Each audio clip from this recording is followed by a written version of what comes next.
Good evening, everybody. Sorry about the delay. It got really crazy right before I was about to start. But alas, I am finally here. What's going on?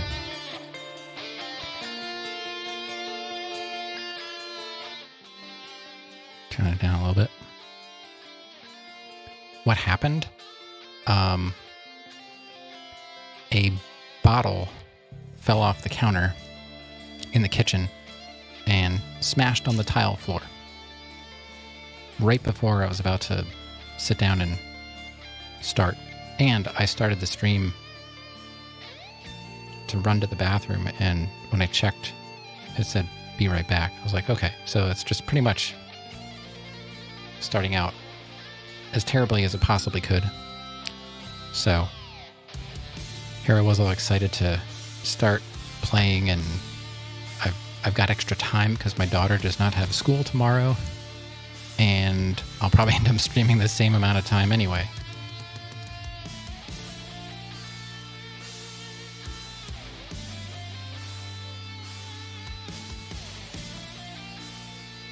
Christening a ship? No, just trying to get a drink. I at least have my bubbly.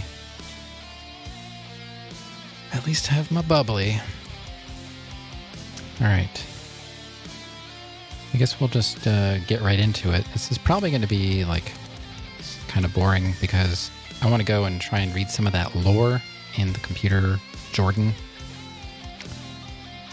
So I'm happy I got the band and the song name to display. I found this old module to add into Foobar that outputs the current track information to a text file. Every time it changes, it updates the text file, and then you add the text file as a text capture in OBS, and you can actually capture the document and it updates all by itself. So as the music plays, it automatically updates the artist, and it's such a crazy roundabout way to do it. Just like the album art is just me doing a window capture of Foobar and cropping the whole screen, except for the album art. It's just like bingo. Yeah, pretty much. It's just reading a text file. Yeah, that's how this is working too.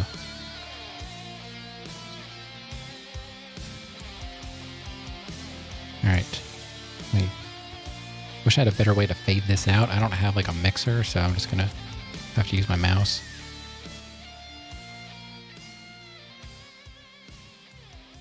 There we go. Well, I'll just stop it.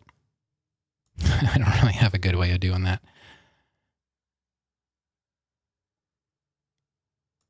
All right. So let's just pop on over to the game. This is a highly professional stream, as you can see.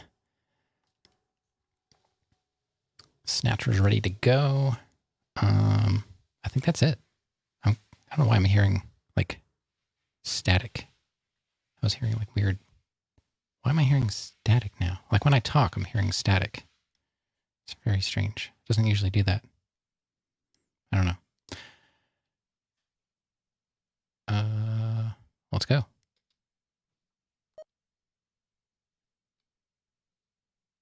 I think it was this one. Hey, Rev.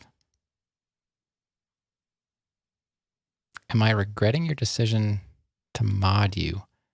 Well, I regretted it the second I did it. So, that's all. I'll just leave it at that. I mean, I don't really have any choices, Everyone's busy. What can I say? No sound, just saying hi. That's what Brahms usually does. Let's see. Let's give, man, what is going on with that static noise? Every time I talk, there's this weird, like, noise in the background.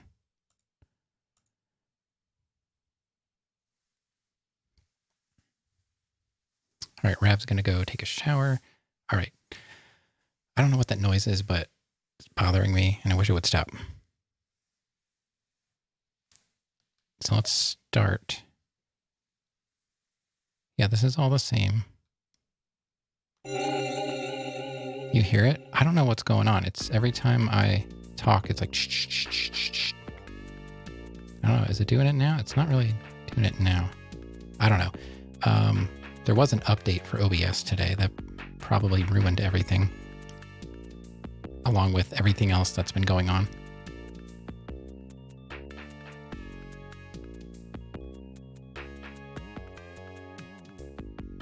Oh, I know. I need to turn my capture card up. There we go. I had that turned down for Action 52. And sometimes I just wish this stuff would work without having to troubleshoot. I swear, like, every single stream is about troubleshooting.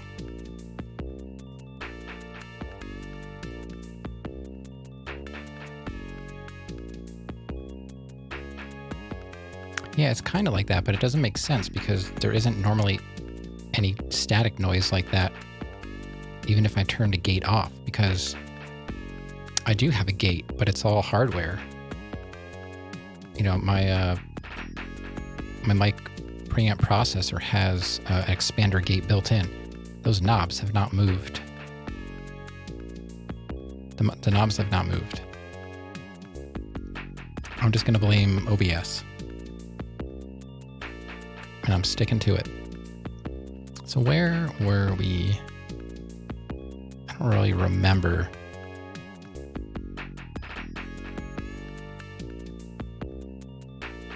It was probably the Swiffer. Why was it making noise? Because I kept hearing this like shh.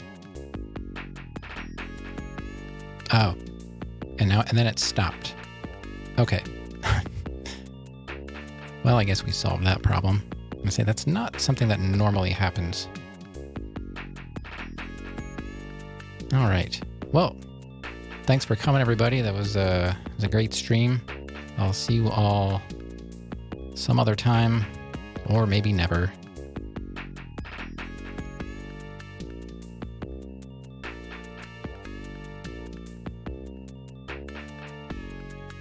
Yeah, that is. Mm-hmm. I don't have bingo. I don't have bingo on this screen. Yeah. Sorry. Don't have bingo on the screen. On this scene specifically. So we did look. I think we stopped at asking because I was like, oh, this is going to get complicated. I don't, if I had the word, there's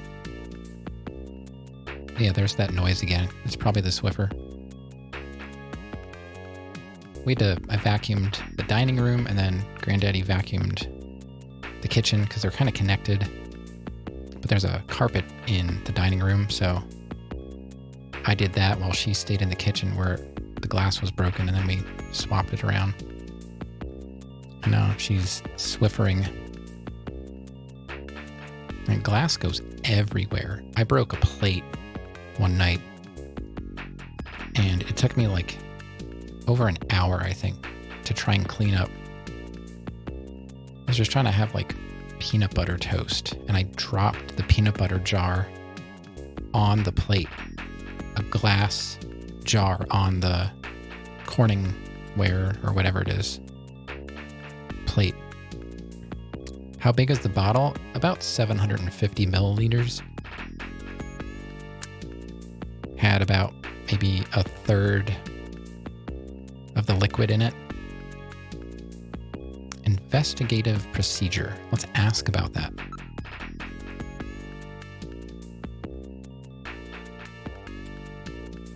So you talk about the bottle. The peanut butter jar was just a regular like Smucker's natural glass.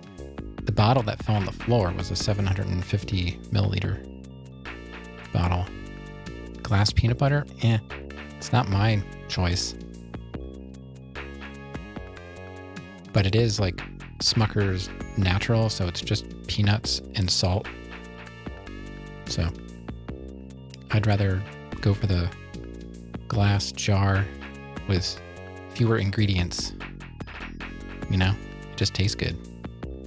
All right, Chief says, based on the analysis of the hair strands he was grasping and the skin tissue found under his nails, we're reasonably certain that at least one male and one female Snatcher were involved in killing him. Right, yeah, I kind of figured that out already on my own. You've got to learn what he was up to. What was he after? What was he investigating when he was killed? To find that out, you should start by checking out the detective's room and then his home. Okay. And don't forget to ask questions about the places he hung out.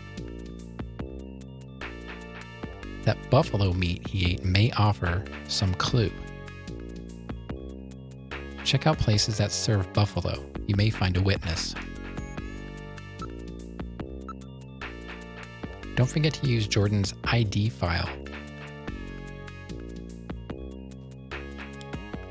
And other data. You can learn a lot from there.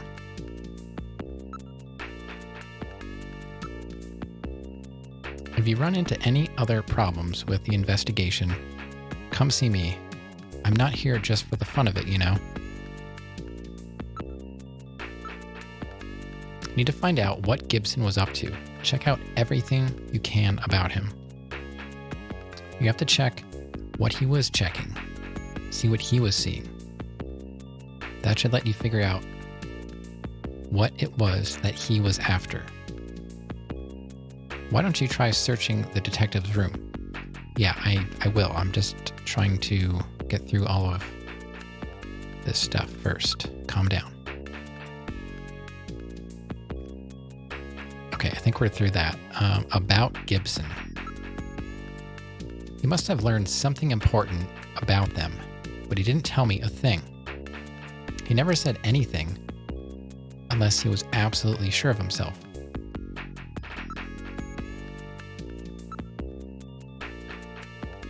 What could he have learned about Snatchers?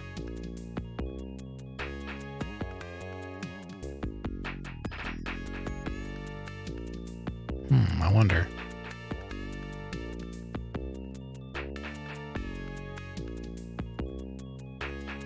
I don't know either, but it could be a weak point of theirs or some way to tell Snatchers apart from humans. And that's why he was killed. What did he learn? That's what you have to find out. Okay, moving on to Katrina. I think I already did look them up. Katrina's the real victim in this. I let her know what happened, but it had to be a great shock to her.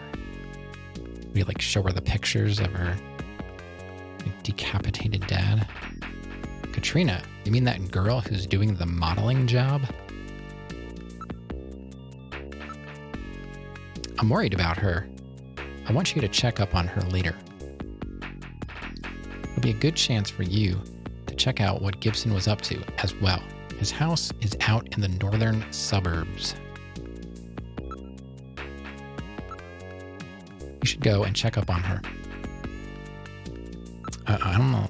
Well, I got... All right. What do I have?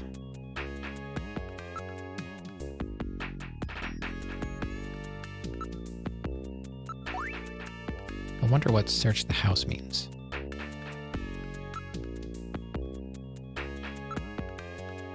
I already did look at this stuff, but it seems like you just got to keep looking at stuff.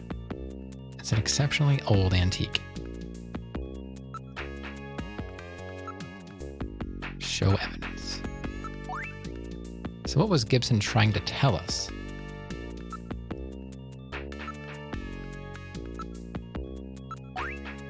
House. For a junker, this headquarters is just like home. Search the house. I wonder if that picture on there means something.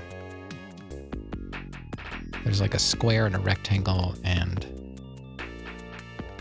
I don't know what you would call a four-sided pixel shape.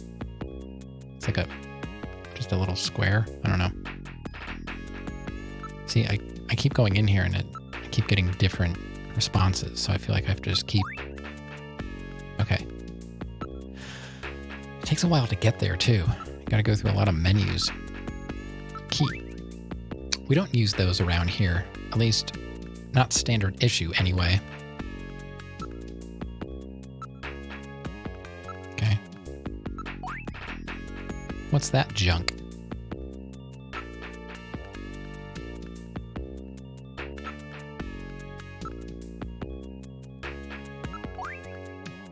All right, I think we're done asking. Use Metal Gear. Let's try the video phone. All right, let's use the video phone. I don't know why, I just feel like... What number should I dial?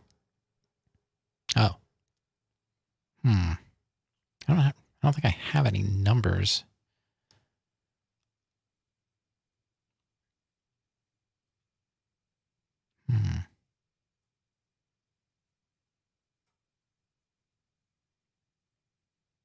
Yeah, but I think I probably need a area code on that. Well, 555 867. Not in service. The number you have reached is not in service at this time. Please check the number and dial again. This is a recording. JTNT Neo Kobe. JTNT. Maybe we don't need the area code.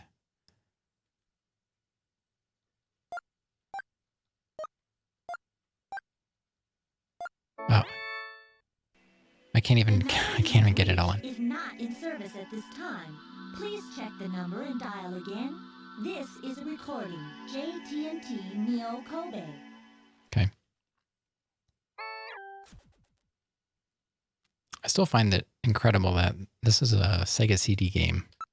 It really seems like it could have been a PC game.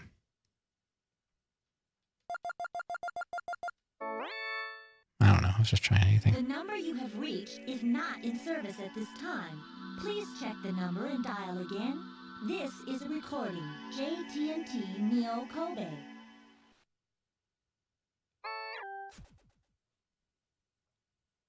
Okay. I think we're done with that. I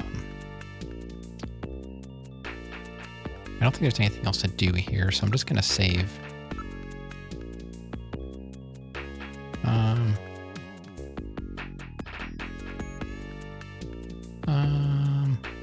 I don't know.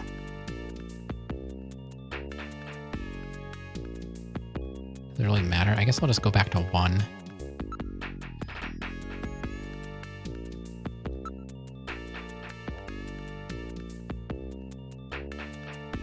Yeah, let's continue. All right, now returning to the investigation. Okay, let's move. I want to go to the computer room because... Oh, Seed? Yes? How's that wound doing? I've already injected him with nanomachines. They will have him back to full strength in no time. I see. Hang in there, Seed. Thank you very much, Chief. This is the computer room. Any information you wish to study, you can look it up using the Jordan system. Yeah, I want to use Jordan and read up on some of those files we didn't get to.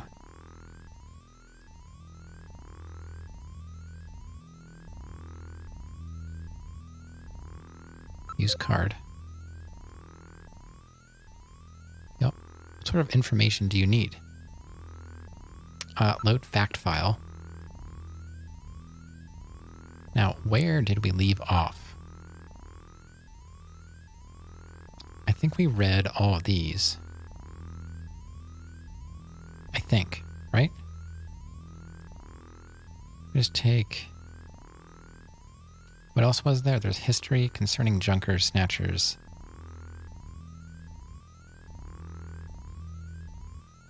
I think I went through the history. Yeah, mysterious explosion. Lucifer Alpha. Bacteria. Killed 80%. Mutated. Unpopulated. Right. Catastrophe. Yeah. I think...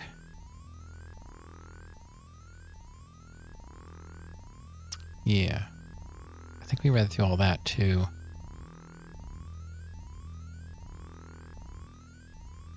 Half-year war.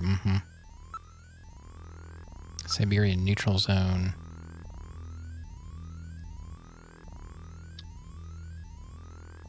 So how difficult, Argent, is it? Like, when I'm going through this, I'm hitting my, like, sort of like, I don't know, use button, and it speeds up the text. Like, I'm kind of skipping through this. Is that kind of what you're talking about? I know it's not like necessarily a cutscene, but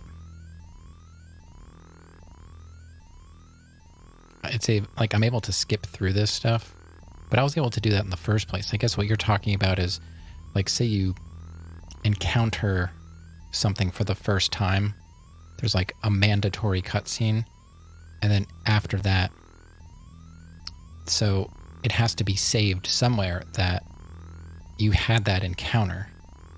And then when you come back to it, you'll have to push something, whatever button that will say, you know, I've already seen this. Just get into the fight or whatever. So you're saying that's actually difficult to do? Neutral zone, inhabited, contaminated, animal life, flourishing, next 50 years. Yeah. Pretty sure we read through all of this.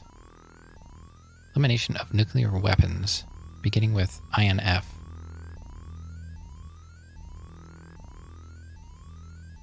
Pre-rendered cutscenes are easy to skip. Yeah.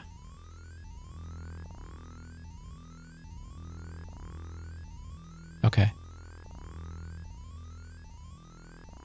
Intermediate Nuclear Forces Treaty in 1987. Strategic and theater nuclear weapons were steadily reduced. The threat of nuclear war was further reduced by the IAEA's, International Atomic Energy Agency, implementation of its military use nuclear material manufacturing cessation accord. Yeah, I think we read this too. Which enforced the disposal of all military use nuclear materials at the beginning of the century. Yeah. And then I think I remember Witch Hunt. Bioroid hunts, yeah. Caused by the Snatcher problem. Let's see. So, individuals of a lower social standing were the targets of the attacks. Like the Salem witch hunts, yeah. Yeah, okay. Yeah, we read all this. Snatchers only targeted individuals of high social standing. Right. So we're done with history. Concerning Junker. Oh my.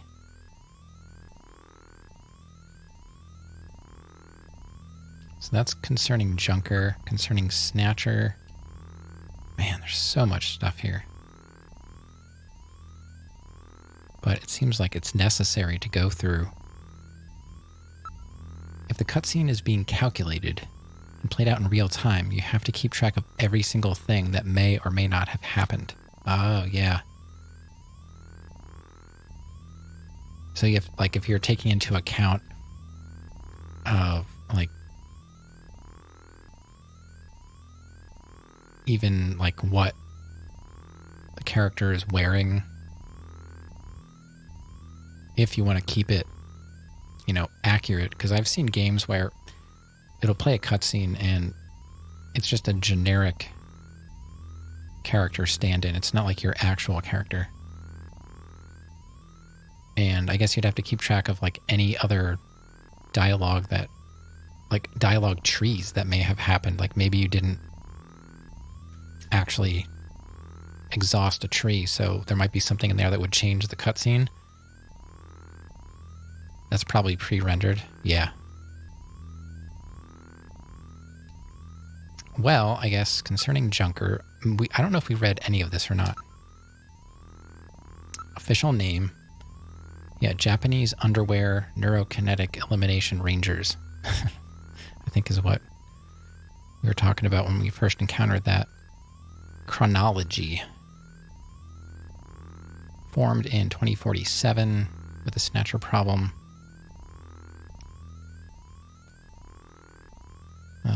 Let's see. Device Solutions, August. Police and government organizations formally combined into the new agency called Junker.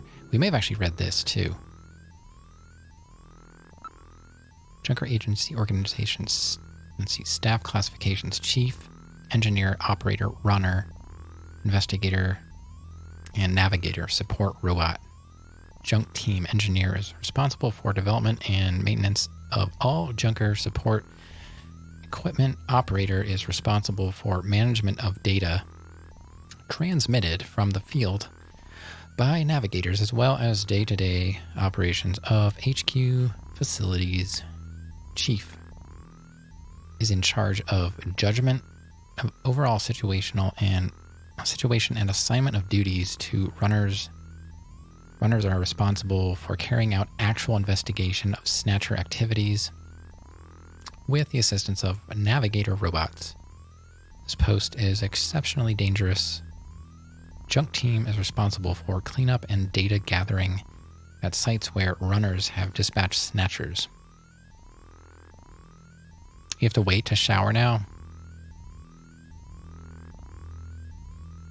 Don't you have a hose? Just get like a pop-up divider and a hose. Just go outside.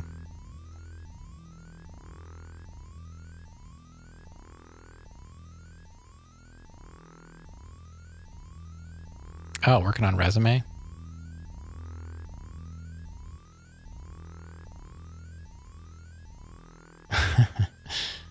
Wait, Rav can hold down the fort while you're shot? Where are you going? You guys got to start cleaning yourselves before my stream starts. I was even late today, and you're still not clean. What a crew.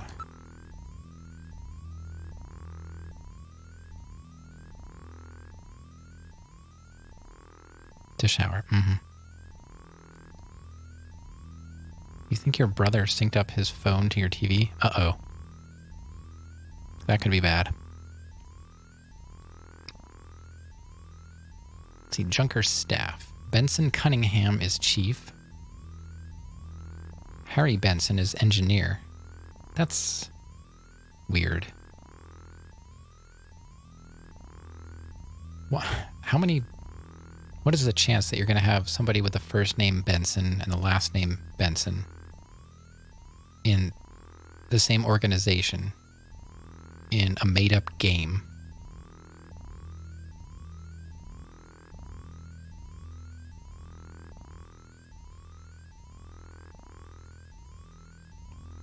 Yeah, you should probably do that. Can't you disconnect his phone from your TV somehow?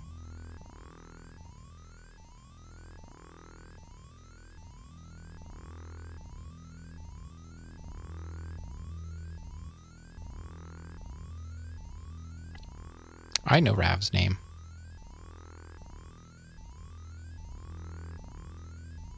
Yeah. No address or anything like that. Don't want that liability. Even though I know it's on the complete opposite side of the country.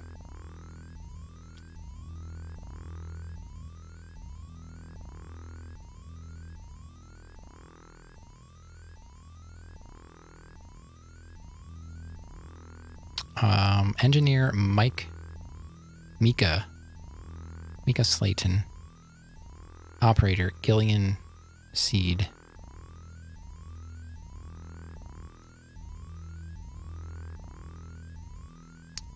What, they have that problem too? There's a streamer that I used to watch, and she doesn't stream anymore because she had an issue with somebody from her community stalking her.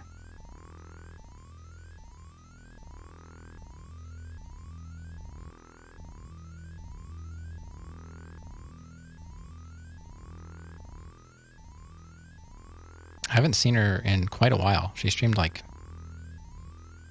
stopped streaming for months. Newly assigned Lewis Gilmore, runner, KIA.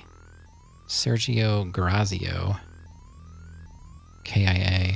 David Johnson, retired. That might be someone to talk to. Am I looking at this right?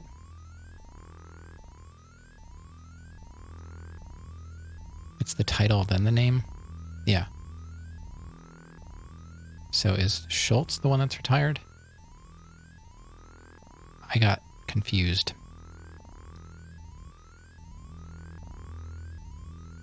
I need to look at that again.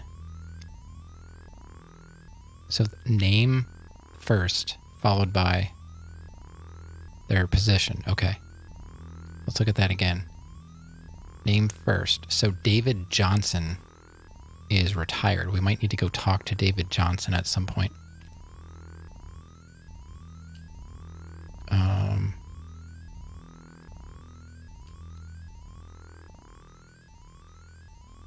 Turn to menu, yeah. Concerning Snatchers. Rav is back again. In Sector. So in Sectors we encountered on our mission to find Gibson. Right at the very end, we had to fight those spider things. That's where we got our wound. I'm wondering if they made that just difficult enough that you would get hit at least once so you can experience being healed. Do I like the investigative features in the game? I do. I'm very impressed with what they were able to do with the SEGA CD. And it's actually fun, you know. It's fun to play. I can't really say it would be fun to watch because it's a lot of information and not a lot of action. But I guess if you like point and click games, then maybe you won't mind watching someone play a game like this. But sometimes streamers play games they like, sometimes they play games chat likes, sometimes they play games nobody likes.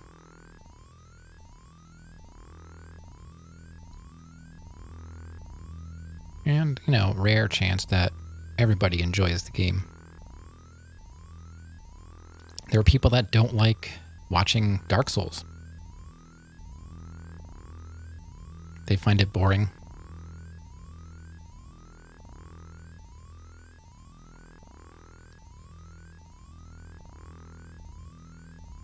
You think I'm playing it differently than X did? See, I feel like the game almost, I don't know, it kind of holds your hand, it forces you. I haven't gotten to the point where I can't move forward because all you have to do is exhaust all of the options that are presented to you and you'll eventually trigger whatever cutscene it is that will put you in the next chapter or, you know, area. So I'm kind of surprised. I mean, I would think X would be more into this and understand it better than me because he does play the point and click stuff. With my approach, it seems more of an investigation. Well, I mean, for me it is because I know nothing about it, and I guess I'm not intentionally trying to play it like an investigation, but I mean, that's kind of the whole point. So Let's see. Needle gun attack if touched or approached. Microjet powered. Known to jump. They're 30 centimeters. There we go with those made up measurement. Centimeter? Who knows what that is? Now grams. Now we're talking. It's a compliment. Okay. I mean, I'll take it. I wasn't really taking it as being a compliment, just that you were noticing a difference in play style. I don't know. I don't think there's really a wrong way to play it. Yeah. I'll take the compliment, sure. If you got any more, let them rip. 500 grams I know, because I deal with grams when I make my coffee. I brew my coffee with grams. I weigh my water in grams and my coffee. And I like to bake with grams too. Trying to bake with cups and tablespoons and stuff, it's not very precise. Weighing your ingredients, way better. I've actually converted recipes from like cups and whatnot to weight. Now, you don't need to do that for like regular cooking, but baking is very scientific, so I'd highly recommend getting a scale and weighing your ingredients if you're going to bake. There you go. That has nothing to do with Snatcher, but deal with it. Specimens recovered for study by junk team invariably self-destruct, preventing further analysis. Let's see.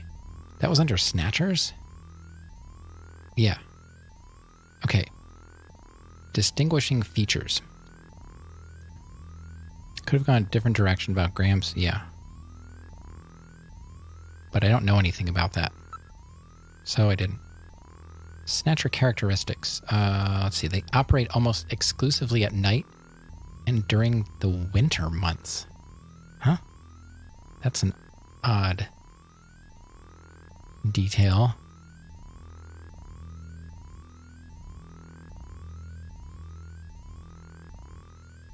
They operate at night and exclusively during the winter months. So you got to have your winter house away from the Snatchers so you can relax. And then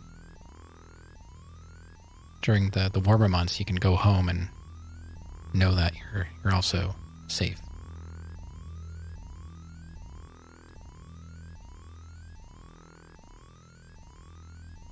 Let's see. Only snatch VIPs. So don't try too hard. And you'll also be safe. Just get by.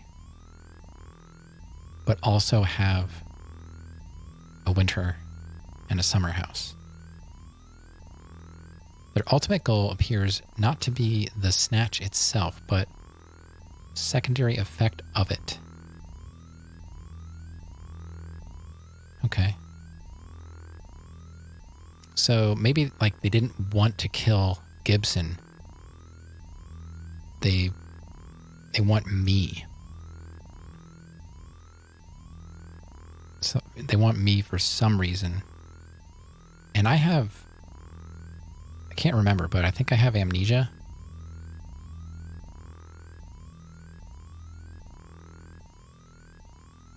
I think so. Well, my character, Gilligan Seed, I think he lost his memory or something.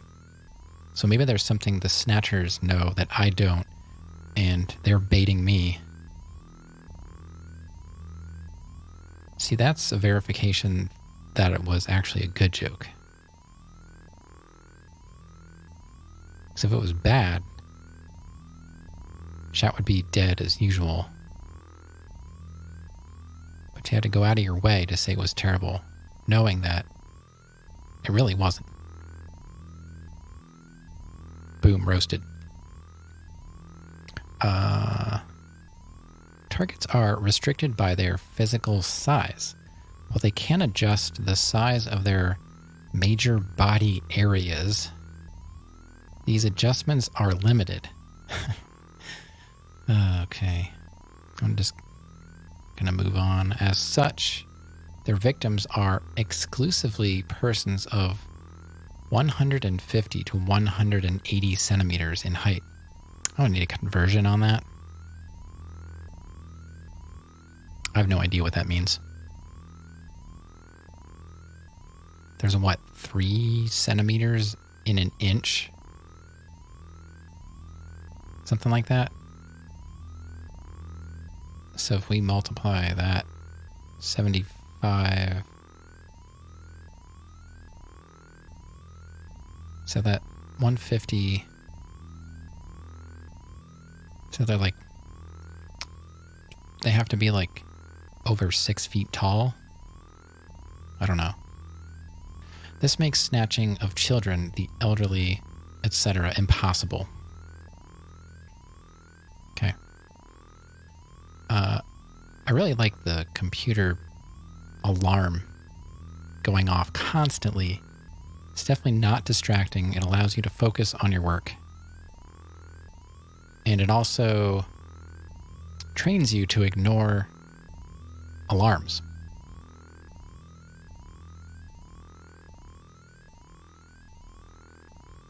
They have a mouth-firing laser cannon. Okay, I mean... What? Couldn't they just give them... I don't know, RoboCop guns, like, in their legs? Aren't they going to be found out if they go to the dentist? You know, supposedly they're kind of hard to pick out, but... So... If they're avoiding dentists, then you just have to set up some kind of monitoring program of who doesn't go to the dentist. And then, you know, you just investigate that particular group. And you're probably just going to find all the snatchers, because if they have a mouth-firing laser cannon in their mouth, like, how do you hide something like that?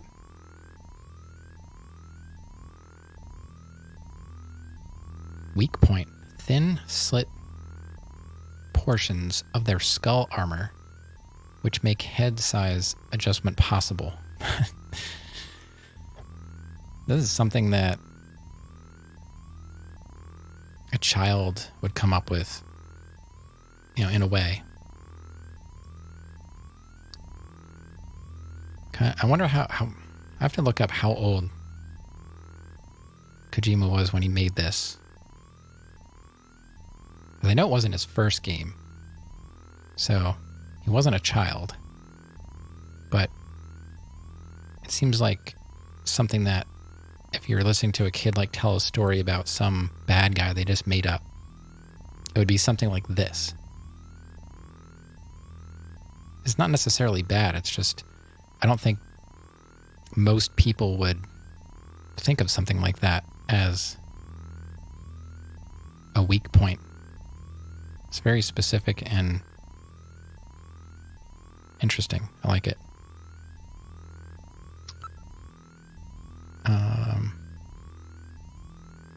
Chronology. Your guess is early 20s. Yeah, Kojima's got to be like 50. And this was made in, you know, early 90s.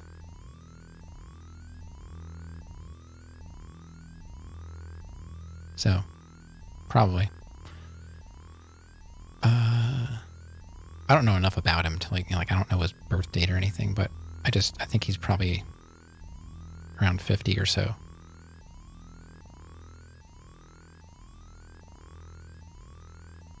Snatcher history, 2044, first contact. A Bioroid's remains are recovered from the wreckage of SRS Flight 4003, which crashed in the Rocco Mountain Range. 2045, a Snatcher which had killed and replaced, aka snatched, the mayor of Neokobe, B. O'Connor, is captured. but self-destruct during transport. Oh, they can self-destruct. So they're like assuming the identity. So if they killed Gibson, does that mean Gibson is out there in Snatcher form? Or was that just a message? Obviously, don't answer any questions. They're just my thoughts.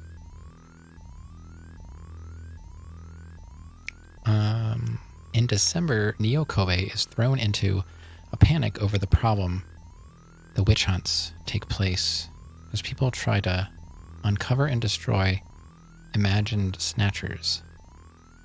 2047, well-known KBC newscaster is revealed to be a snatcher and terminated. The remains self-destruct, preventing further analysis.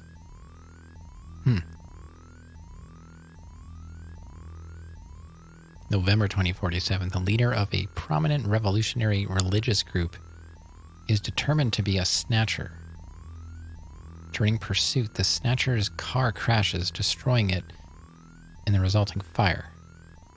November 20th, 2047, the former president of biotechnology firm is uncovered as a snatcher and terminated. During transport, the remains are stolen.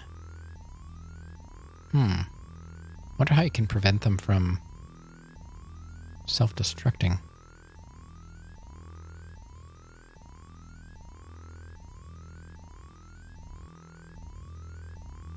Is there anything else?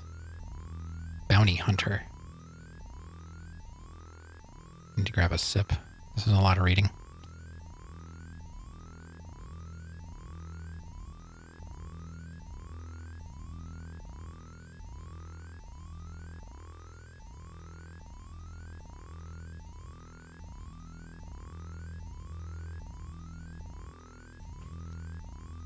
Bounty Hunter Program. In order to elicit civilian support in the effort to combat snatchers, the government instituted the following reward program.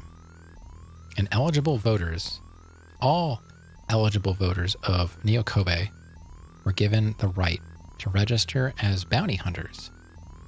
Registration involves a few simple tests and procedures: firearm license, psychological profile, junker test, etc. Actual rewards for snatcher termination depend on individual circumstances. Government also provides numerous insurance benefits for those uninjured or killed while attempting to terminate a snatcher. I think that was it for snatchers. Yeah. Moving on to Neo Kobe. Oh boy, we got a lot here. Sit back, relax, grab your favorite snack or beverage, and, we're going to be a while.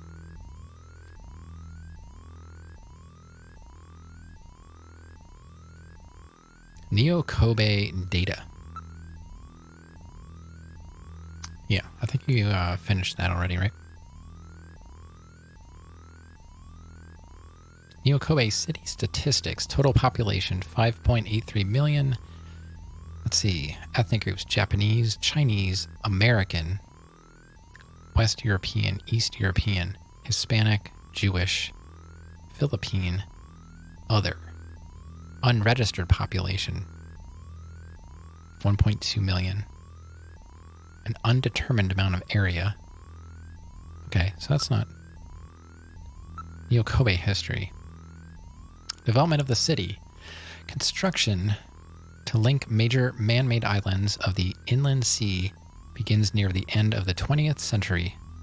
Plan to link the 5 major blocks into one larger metropolis, Neo Kobe, is promoted in early 21st century. Plan is completed 10 years later in conjunction with Kobe Expo.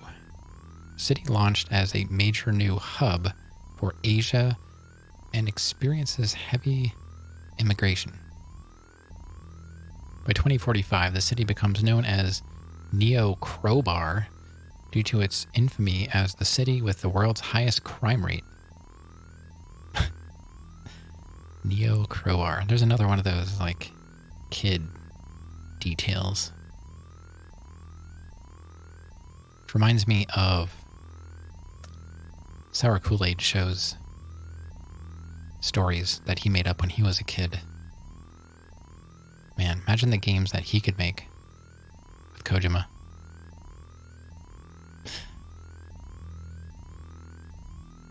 That's it.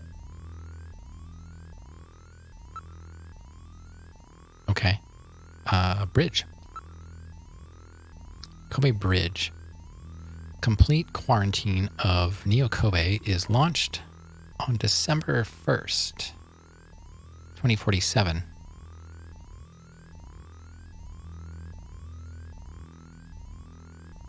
Well, I mean, Sour Kool-Aid does have the comic book, so it's something. Who knows? Maybe there will be a game. A lot of people hang out there that are, you know, pretty smart.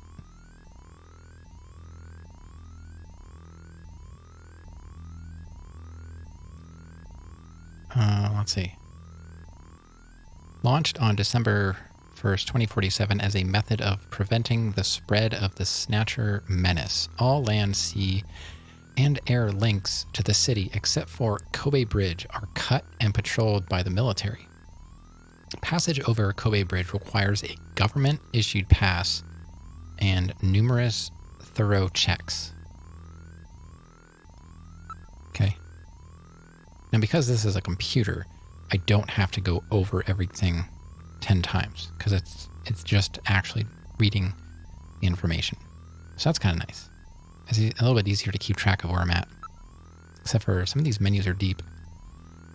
The mother computer system, which unifies and oversees administration of Neo Kobe, developed via sophisticated networking of hundreds of separate systems in the city. A high-speed neurocomputer capable of mimicking human thought and reasoning patterns.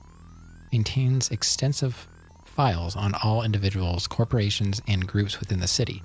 Also manages the day-to-day operation of the city's financial, distribution, and transport systems. Alpha 1 program maintenance is coordinated by Konami Software's Project Development Division Subgroup number 48. Ah, there's a phone number. I was going to say, there's probably a phone number here. Good thing I have my whiteboard. Let's write that down.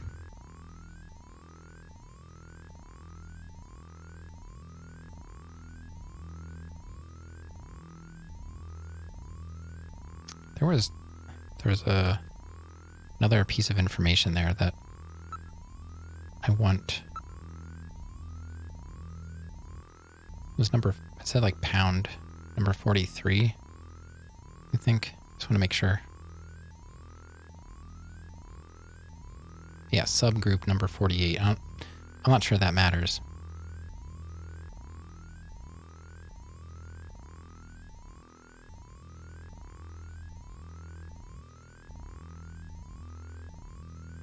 Okay, and phone number, well, video phone number.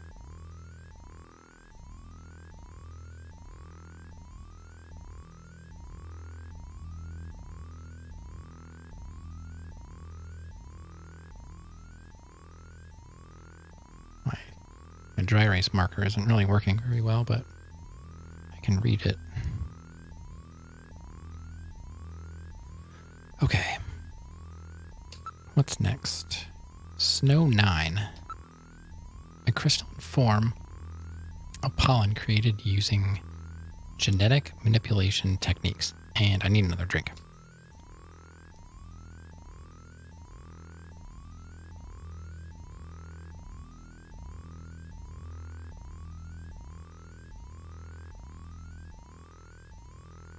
Developed for military use, it disrupts nearly all radio transmissions. It is poisonous to humans in large quantities. It can cause symptoms similar to respiratory arrest, while even small quantities cause allergy-like symptoms such as sneezing and runny noses. And that was Snatcher. Thanks for watching, everybody. We'll be back on Friday, hopefully. Oh, Argent, you're back. Just in time. Larger than ordinary pollen, the crystals are visible to the naked eye and appear similar to snow, hence the name.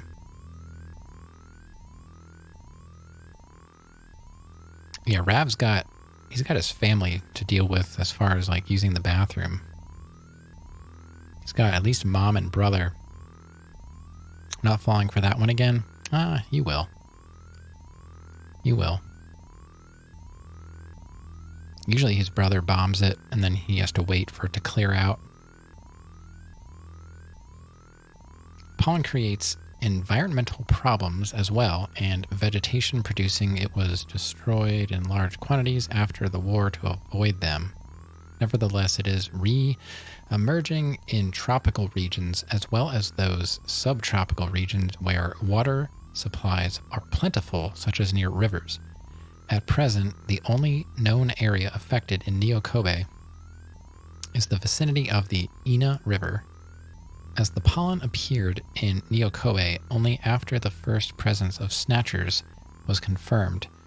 The relationship between the two is currently under careful investigation. All right. What else do we have? STBO. Mysterious disease, which originated in France around 2035. The first patient in Neo Kobe was recorded in the summer of 2040. At present, between 50,000 and 100,000 residents of Neo Kobe are believed infected. STBO victims develop fever, joint and muscle pain, diarrhea, lymph node inflammation, tremors, and pneumonia, with over 60% dying from the disease. Transmission is via bodily fluids such as blood, saliva, and semen, and generally spread by sexual contact or hypodermic needles, particularly when unsterilized ones are used for the injection of illegal drugs. Similarities to the disease AIDS, which emerged some 55 years ago, led researchers to believe at one time that STBO was a mutated form of the AIDS virus, but the two have since been shown to be unrelated. There is still no treatment or cure. Public discomfort about the disease and concerns about whether others close to them are carriers has noticeably increased the level of suspicion in the general population and significantly harmed interpersonal communication. In many ways, this trend has made detection of Snatchers more difficult. So the Snatchers developed this virus, maybe? I don't know.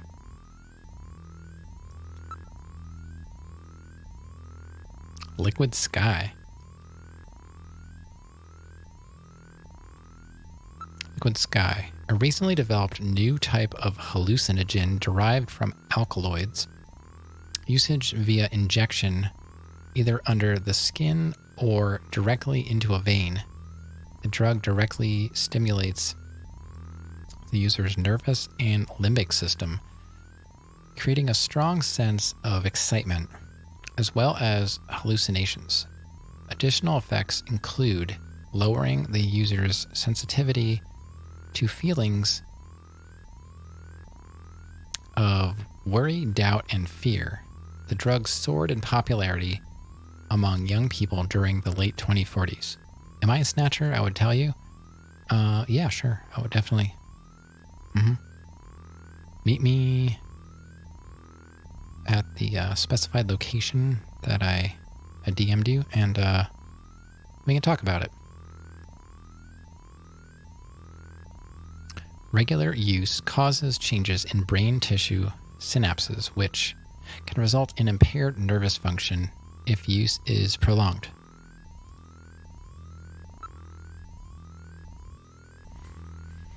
Black market.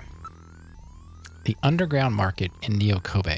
Vast numbers of products, both legal and illegal, are available at cut-rate prices. Chinese immigrants with excellent business and marketing skills contributed greatly to the market's growth during its early years.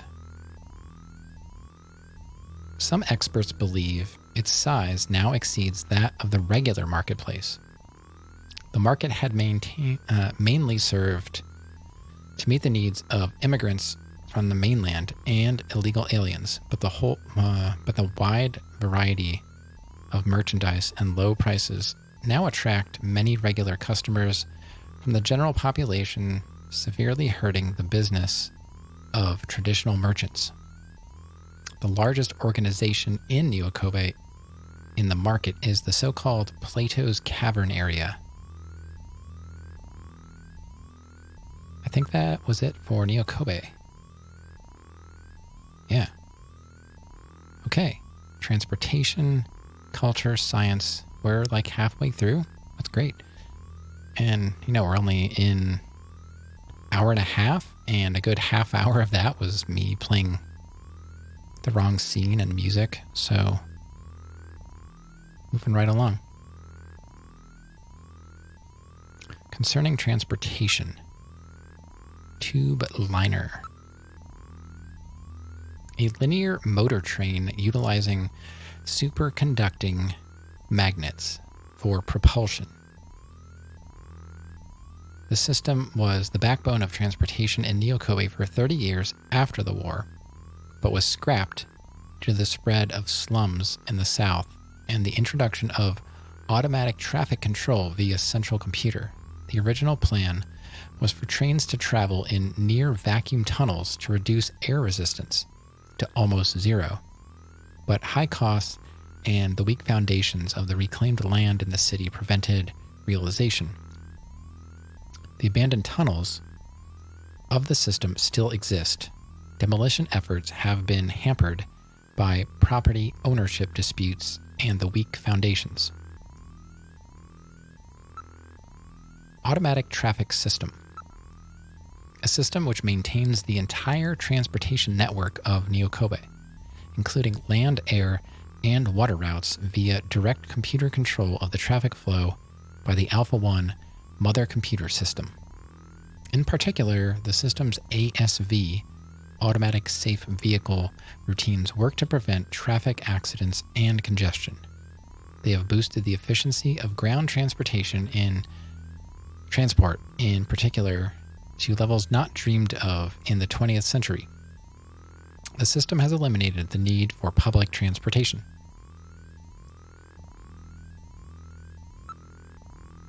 Black taxi. A term referring to illegal manned taxis. The word taxi usually refers to government-operated, computer-controlled, unmanned vehicles.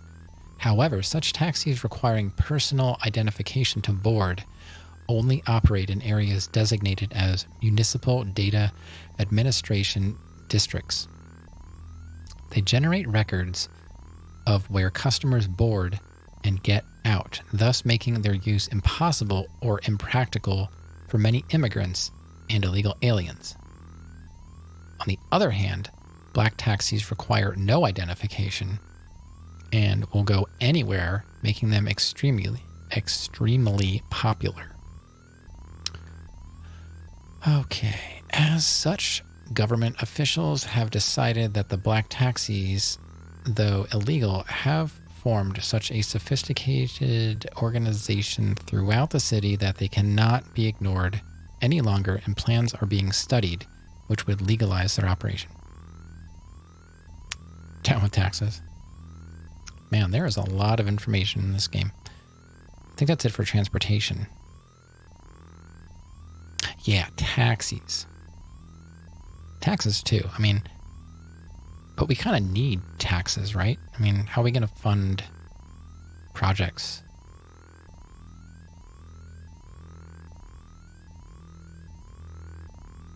Taxis? I don't know. I've only ever been in like one taxi. I say down with taxis, based on my one experience. Culture science. Oh. Oh my god. Man, this game. Okay, let's keep going, I guess. Plans were made in the late 20th century to develop space resources for the betterment of mankind. I mean, they made this on SEGA CD. Couldn't they record all of this, like audiobook style? That would have been nice. Me having to read this out loud it's a lot of reading. Luckily, I can read. But it's getting hard to, like, focus on the letters. They're all just running together at this point. Plans were made in the late 20th century to develop space resources for the betterment of mankind, but global warming, the catastrophe, and other factors which harm the environment speeded this trend significantly. The construction of the U.S. space station Freedom, as well as the development of successful fusion-based propulsion, represented enormous steps forward in this effort. At present, a helium-3 mine to provide fuel for fusion rockets is under development on the moon. In addition, the New Promised Land project to create permanent colonies on Mars is in advanced stages. You know, it's interesting. Helium, maybe it is helium-3. It is actually becoming scarce, and it's actually important in the medical field and possibly other science-based fields, but in the medical field it's used in like CAT scans and stuff, like the machines that spin super fast around your body and take pictures. Those need helium. And there, I was just reading not long ago about some other important uses for helium, and it's not something that can be substituted. Like, it has very specific properties. And I think there was talk about, like, how can we mine helium and get it back to Earth for real. Like, this is happening now. It's kind of interesting that it was in this game. But I guess we may have known already back then what our helium cache was on Earth. Was that it for space development? Yeah, okay. I didn't want to... Can I just go back? No, I gotta go through it again. So these are just single articles. Mars Research Chronology. Mars Research Chronology, August 1988. The Phobos Project. Man, Phobos appears all over the place. That was in Doom. Somewhere else, too. What other games? Is there like Phobos in Dead Space or something? I don't know. Phobos 1 and 2, launched by the former Soviet Union, explore Mars and its two moons, Phobos and Deimos. Is that correct? Is it Deimos? Deimos? Mars Observer, launched by the U.S. studies the planet's atmosphere and soil. April 97, PESTA project, unmanned probe retrieves data on Mars, asteroids, and comets. Project initiated by Eastern European nations, but the catastrophe forces transfer of the project to the U.S. December 2005, construction begins on WELLS project, an unmanned robot production facility on Mars. June 2010, first satellite put into permanent Mars orbit. July 2015, construction begins on experimental manned base Le Guin.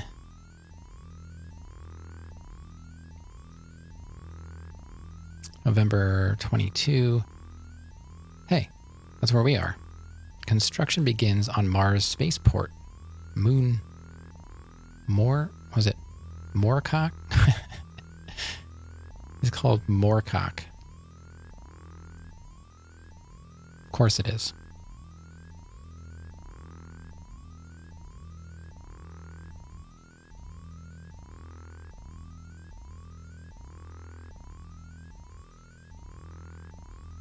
June 25, completion of early manned base Herbert. December 2030, first full-scale, there goes my voice again, full-scale Mars base Vonnegut begins operations. January 2035, operations begin at Asimov, the first mine on Mars. Space development. No. I did it again. I can't remember what I was reading. Let me just zoom through that. Mars Greening Project. The Mars Greening Project, a project to turn the barren planet into a lush green world like Earth. Initially, large reflecting mirrors will be placed in orbit to reflect heat radiation back down to the planet. Simultaneously, greenhouse gases will be released into the Martian atmosphere. By warming the planet, conditions which allow yeast and other bacteria to flourish are established. Following this, the oxygen given off by these bacteria will be employed to make conditions favorable for higher forms of life. The vast underground deposits of frozen water, the existence of which was discovered by earlier bases on the planet, have moved this project from the realm of fantasy into likely reality. At present, phrases like "turn the red planet green" and "Mars, the new promised land" represent the energy that those involved are putting into the project. Phase 1 of the project, the installation of reflecting mirrors around the planet, is currently scheduled for 2049. A rocket carrying the first immigration investigative team to Mars, the Beagle Jerusalem, was launched just last week. I think I watched a Space Time episode, and they determined that it might be easier to colonize Venus than Mars. I don't remember the specifics, but I know like everyone's focused on Mars. There's a certain somebody that said we were going to have people on Mars, I think, by now. But we don't. We're still trying to get back to the moon, I think. Biocommunication, and I'm going to take another little sip break.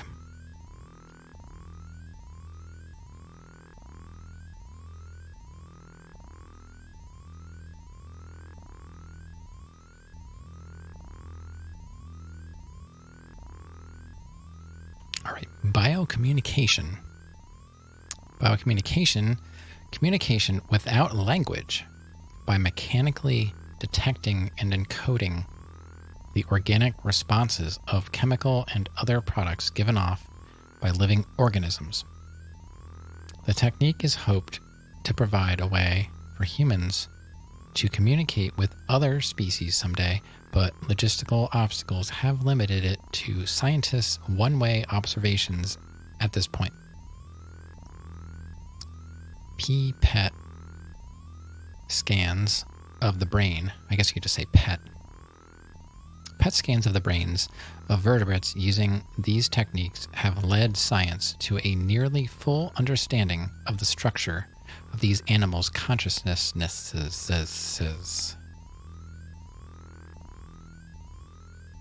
Dreamcorder.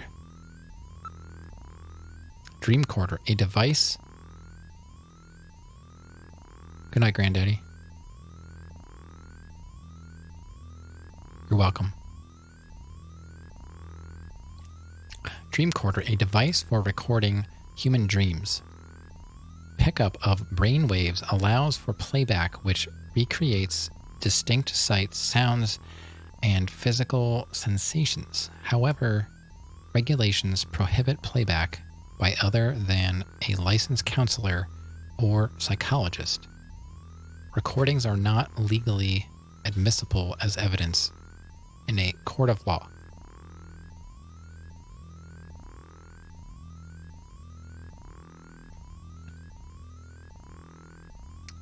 Oh, that's it. Return to menu. So we're on culture, sports, I think. Right? That was all the science stuff, right? Yeah. I thought it would go back one menu, not all the way back. Culture, sports. Oh my god, there's so much. Oh my god, this game's gonna kill my voice. Biozoo. A museum of living genes featuring live animals, endangered or extinct species only, recreated through genetic manipulation. Created by the International Union for the Conservation of Nature, IUCN, in order to recreate and culture extinct mammal and bird species. Besides caring for living animals, the museum operates in a library of frozen genetic samples. Successful birth of a unicorn in 47, natural delivery, drew widespread attention. The baby unicorn has also been adopted as Neokobe's mascot. Right. Of course.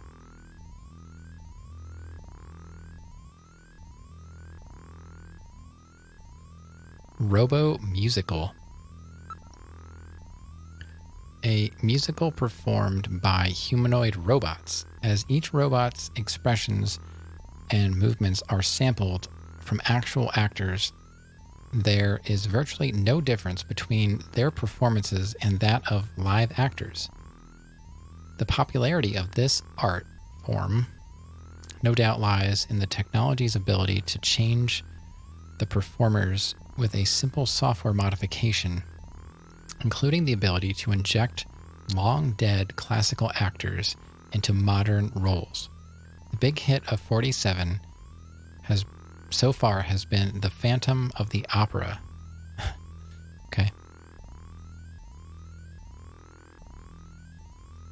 Purse pet.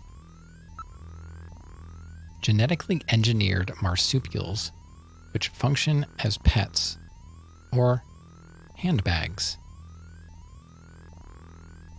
Their added value of being able to carry around personal belongings led to a huge boom in these animals in the early 2040s. Originally designed for a television commercial, their subsequent widespread media exposure touched off huge sales. Several firms became involved in a copyright dispute over the animal's design, but their popularity waned when the Society for the Prevention of Cruelty to Animals complained of the slave-like treatment many owners gave their living luggage. That's a weird one. Purse pet.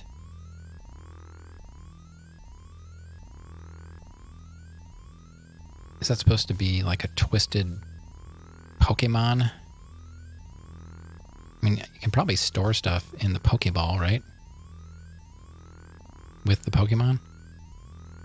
I don't know. I don't really know much about Pokemon, but I'm just thinking there's got to be some kind of room in there. I mean, it's kind of like, I don't know how the Pokeballs work.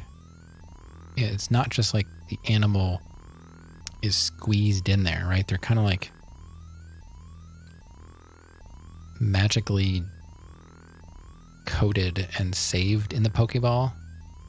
I don't know. Sort of like the Enterprise transporter. They're like transported into the ball and like stored as information and then like teleported out of the ball. So why couldn't you just, you know, hand them your wallet to hold? Like, here, Pikachu, hold my wallet. I know Pikachu really wasn't a fan of the ball, so poor choice, but you know what I mean. Neo Kobe pizza. A popular food item said to have been born by accident when a Japanese student accidentally dropped his pizza in someone's soup. The floating shape apparently reminded him of the island of Neo Kobe in the sea, hence the name. Scores of different varieties are available by combining different toppings and soups. Neo Kobe pizza is beginning to gain popularity internationally as well. So bizarre. Retinal fortune telling. A high-tech form of divination which purports to read a person's future from the pattern of blood vessels on the retina of the eye. Like fingerprints and voice prints, this art gains its popularity from the fact that all individuals' patterns are unique. Right. I mean, you could do that with any kind of body parts, vein structure, I would think. I don't think anybody's going to have an identical vein structure, so I guess eyeball is kind of easy to see. Don't want to be getting just anything out for the scanner, you know? Air surfing. A sport which is enjoying tremendous recent popularity among young people. When conventional surfing became impossible due to the heavy contamination of the sea around the city, a local university's air sciences department developed the new board and wave generator. With just moderate protective gear, a board, and the air wave generator, anyone can enjoy the sport. Popularity has been centered among young people of the slum districts. As winds and weather have no effect on use, competitions and tournaments have been held year-round in the cities throughout the country. So that means if they're doing these competitions in the wintertime, there could be Snatcher's air surfing. Wouldn't that be a weird thing you have to connect? Something happened at the air surfing competition. You're like, wait a minute, it was during the winter time. It was a Snatcher.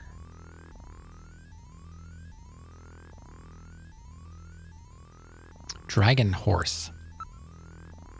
A sport involving the use of a winged horse developed through bioengineering, originally popular among the British upper class. Participants compete for the longest time and distance flown.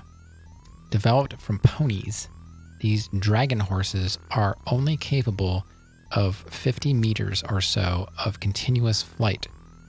The first official competition took place in Neo Kobe in 2045. The winner, an entrant invited from overseas, Eurasian Highlander breed, managed a 30-second flight covering 80 meters.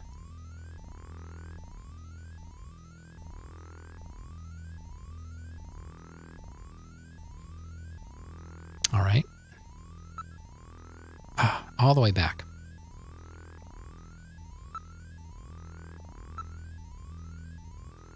Was that it? Okay, I think that was it for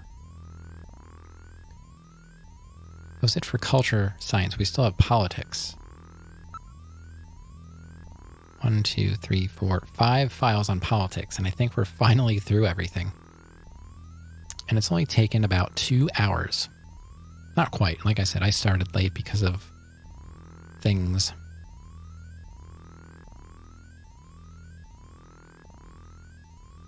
City isolation policy. Neo Kobe quarantine. The government, fearing mainland Snatcher infiltration from Neo Kobe, designed the city contaminated zone and ordered the closure of all land, sea, and air links, excluding the Kobe Bridge.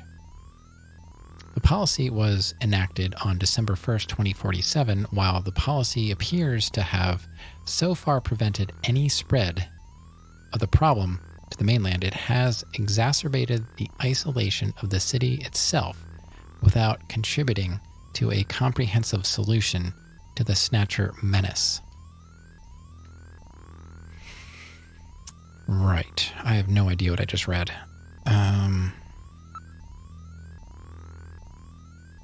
North-South problem. Since the 2025 declaration of Neo-Kobe as an immigrant's paradise, vast numbers of foreigners from countries throughout Southeast Asia have moved to the city. Nevertheless, this has increased the asset distribution gap between rich and poor and contributed to the social and ethnic splintering of the populace. The problem is best illustrated by the concentration of relatively wealthy long-time residents in the city's northern zones versus the relatively poor, mainly immigrant population centered in the city's newly reclaimed southern regions. The trend was spurred by the catastrophe which created vast waves of new immigrants who developed this underground society, effectively splitting the city into two distinct groups or cultures, that of the North and the South. Okay. Politics. Free men. Surprised I haven't been yelled at by Mingus tonight. Guess she's still sleeping in the basement. She's decided to sleep on my daughter's old changing table pad. It's like a foam pad covered in plastic, and it's just in the basement on some boards to keep it off the floor. And Mingus decided that that's the perfect basement cat bed. She's been sleeping down there for probably a month on that. Free men. Individuals who have managed to erase all record of their own existence from public and private databases and live without fixed residences, also known as free men. Free men. Not to be confused with homeless, who have been forced into their condition by economic misfortune. So it's like people living off the grid, I guess. In modern information-controlled society, lack of computer records Welcome to Costco. I love you. So Brandon resubscribed for 9 months. You know what that means. You gotta name our Twitch baby. Thank you so much, Sarandon. Good to see you. Oh, man. I'm just reading and reading and reading. Twitch baby. Oh, yeah. You know what? We can make it a cat. We can adopt our first cat together. How's that? How are you doing? And how is Rob doing with Persona? I believe I've seen somebody play it, but it was probably a speed run of it. You know how I am. I pretty much watch speed runs of everything. Thank you so much, though. 9 months. It's hard to believe. And for a lot of that, I was streaming like Monday through Friday. That's even harder to believe. Rob has no idea what's going on, and that's exactly what you expected. Yeah. I've seen the game played. I think probably from start to finish, speedrun at least. And I still have no idea what's going on. Yeah. And that's the only Persona that I've ever seen. I know it's Persona 5, so I'm guessing there must be 4 other ones. Or, you know, maybe they just started with a random number. I don't know. I know it's part of that other, it's like a spin-off of that other series that I'm not going to try and pronounce. The story's crazy. Yes. Yeah. I mean, this story is crazy in its own way. The details that Kojima has put in here, I was saying earlier, it sounds like stuff that a child would have come up with for some of the details. What has Persona... That's like, is it it's not PC only. It's on some... Yeah, I was going to say, it's a Shin Megami Tensei spin-off, right. I know nothing. I've not seen any of the Shin Megami games. Would the Persona games make any more sense if you've played like the Shin Megami Tensei stuff first? I really wasn't concerned about Rob not liking Persona. He likes a lot of different kinds of games, and it's, you know, they're well-made games that are entertaining. They keep you engaged. Now, for me, I'm not really a lore person, so like I still have no idea what happened in any of the Souls games. Like I have to go watch videos from, you know, like I've said, VaatiVidya tells me what I should know. Still in the database, I am, but I'm getting close to the end. Persona 1 and 2 were on PS1. Oh, wow. Persona goes all the way back to PS1. 3 and 4 were on PS2. Then 5 on PS4. Those P's and numbers are definitely not hard to follow. P1 and 2 were on the P1. P3 and 4 were on the P2, and then P5 on the P4. Got it.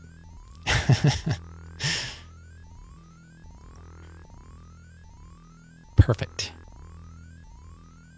Yeah, we're almost done with this database. But, you know, like I said, my daughter's school was canceled. For those not in my Discord, I've made an announcement that I'm going to stream a little bit longer. I'm not going to just go to 12:30. My daughter's teachers are both sick, so they canceled school for tomorrow. And today was like one of her most normal days since she's been sick. She's almost back to herself. Persona is just Shin Megami Tensei fan fiction. Ooh, are those fighting words, or is that just the truth? If I got my hands on Shin Megami Tensei or Persona game, well, I have Persona 5 on PS5. I don't think I have any other Persona games. I'm willing to explore them. Yep, both of her teachers are sick. One day I took her to school. She has 11 kids, including herself, in her preschool class. Half of them were missing.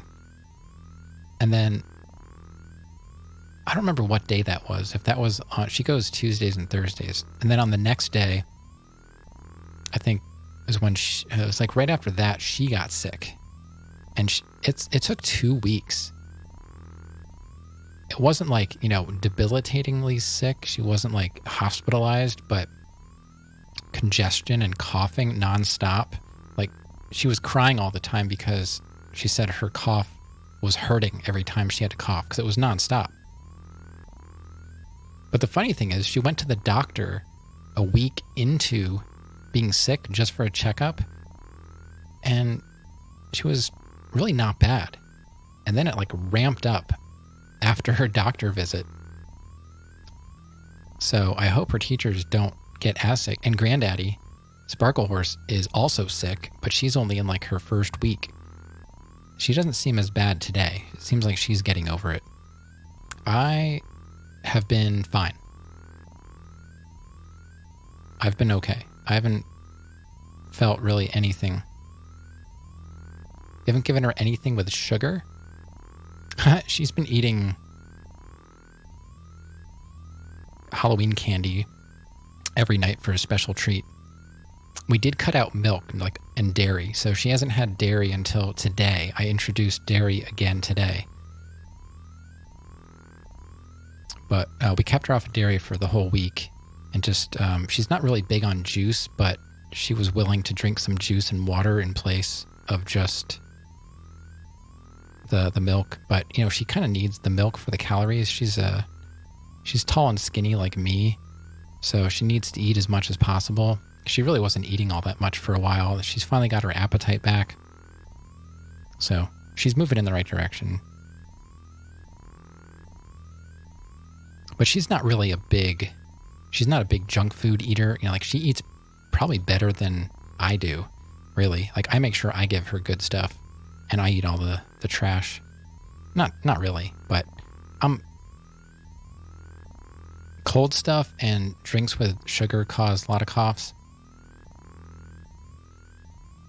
The coughs were coming from post-nasal drip, honestly. Oh, we never have OJ. I'm allergic to oranges to a small degree, so we never have orange juice. No, they're just I forget, they're kids' juices that are just juice with nothing added.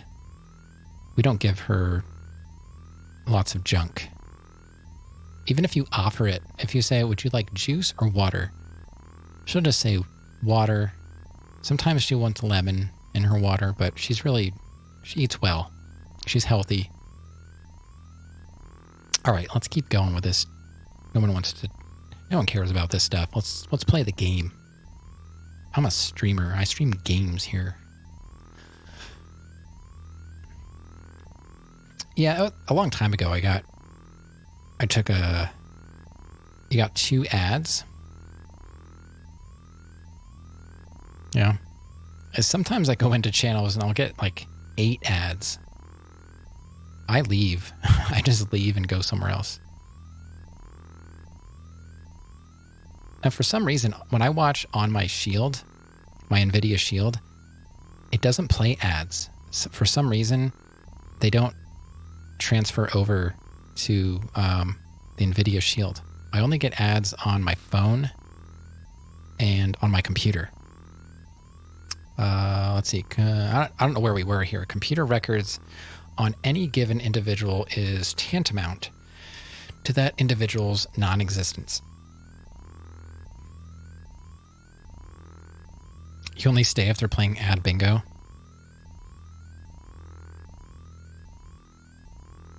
Ad bingo? What is this bingo you speak of? The recent increase in their numbers has begun to contribute to crime and labor difficulties in the city. Many of the individuals who choose this lifestyle are former workers in computer-related data and management industries. Their presence underscores one of the major shortcomings of society's current dependence on centralized data control and management.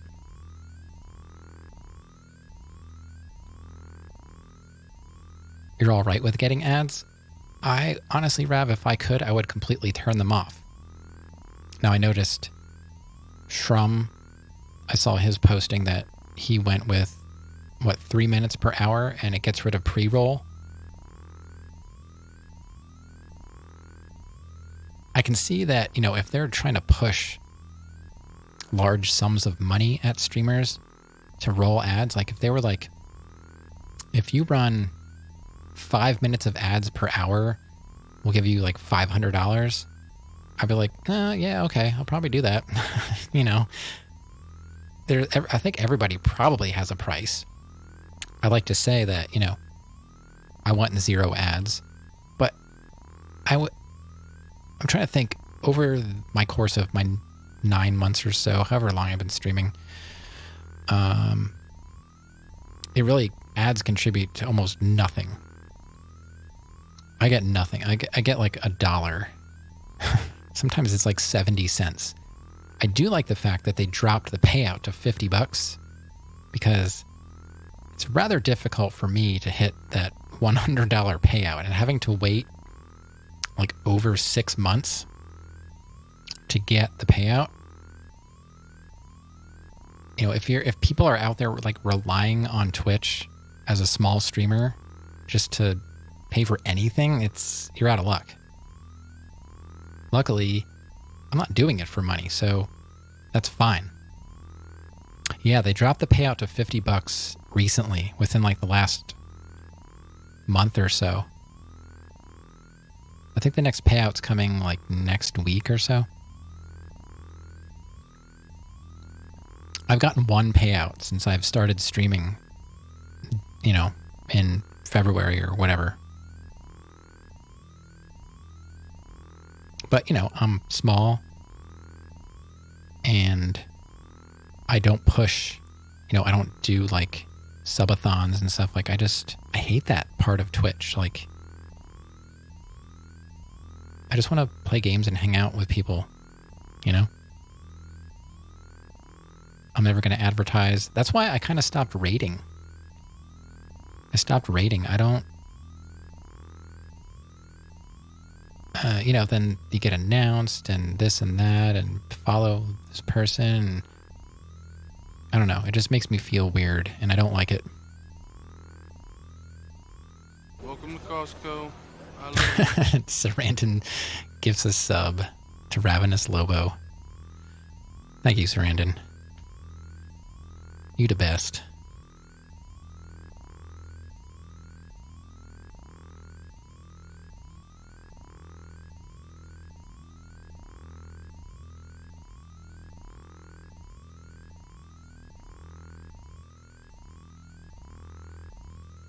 After I just got done saying, I'm not doing this for money. Perfect timing. Yeah, back to reading green text. Oh, I don't know if I told chat, but I've got 3 monitors sitting behind me in boxes, ready to go. Sorry you weren't listening. Yeah. Yeah, you don't listen. Yep, very much like you. Sarandon's not listening. I don't believe you. But yeah, I've got 3 new Acer monitors. Now, the weird thing is, my main gaming monitor is 1440p, but I kind of, ever since I built my computer, I kind of regretted going 1440 because it kind of requires me to go for like slightly higher end graphics cards if I want to upgrade.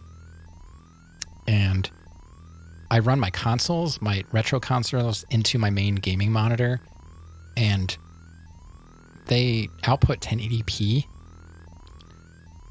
So they don't always look the best.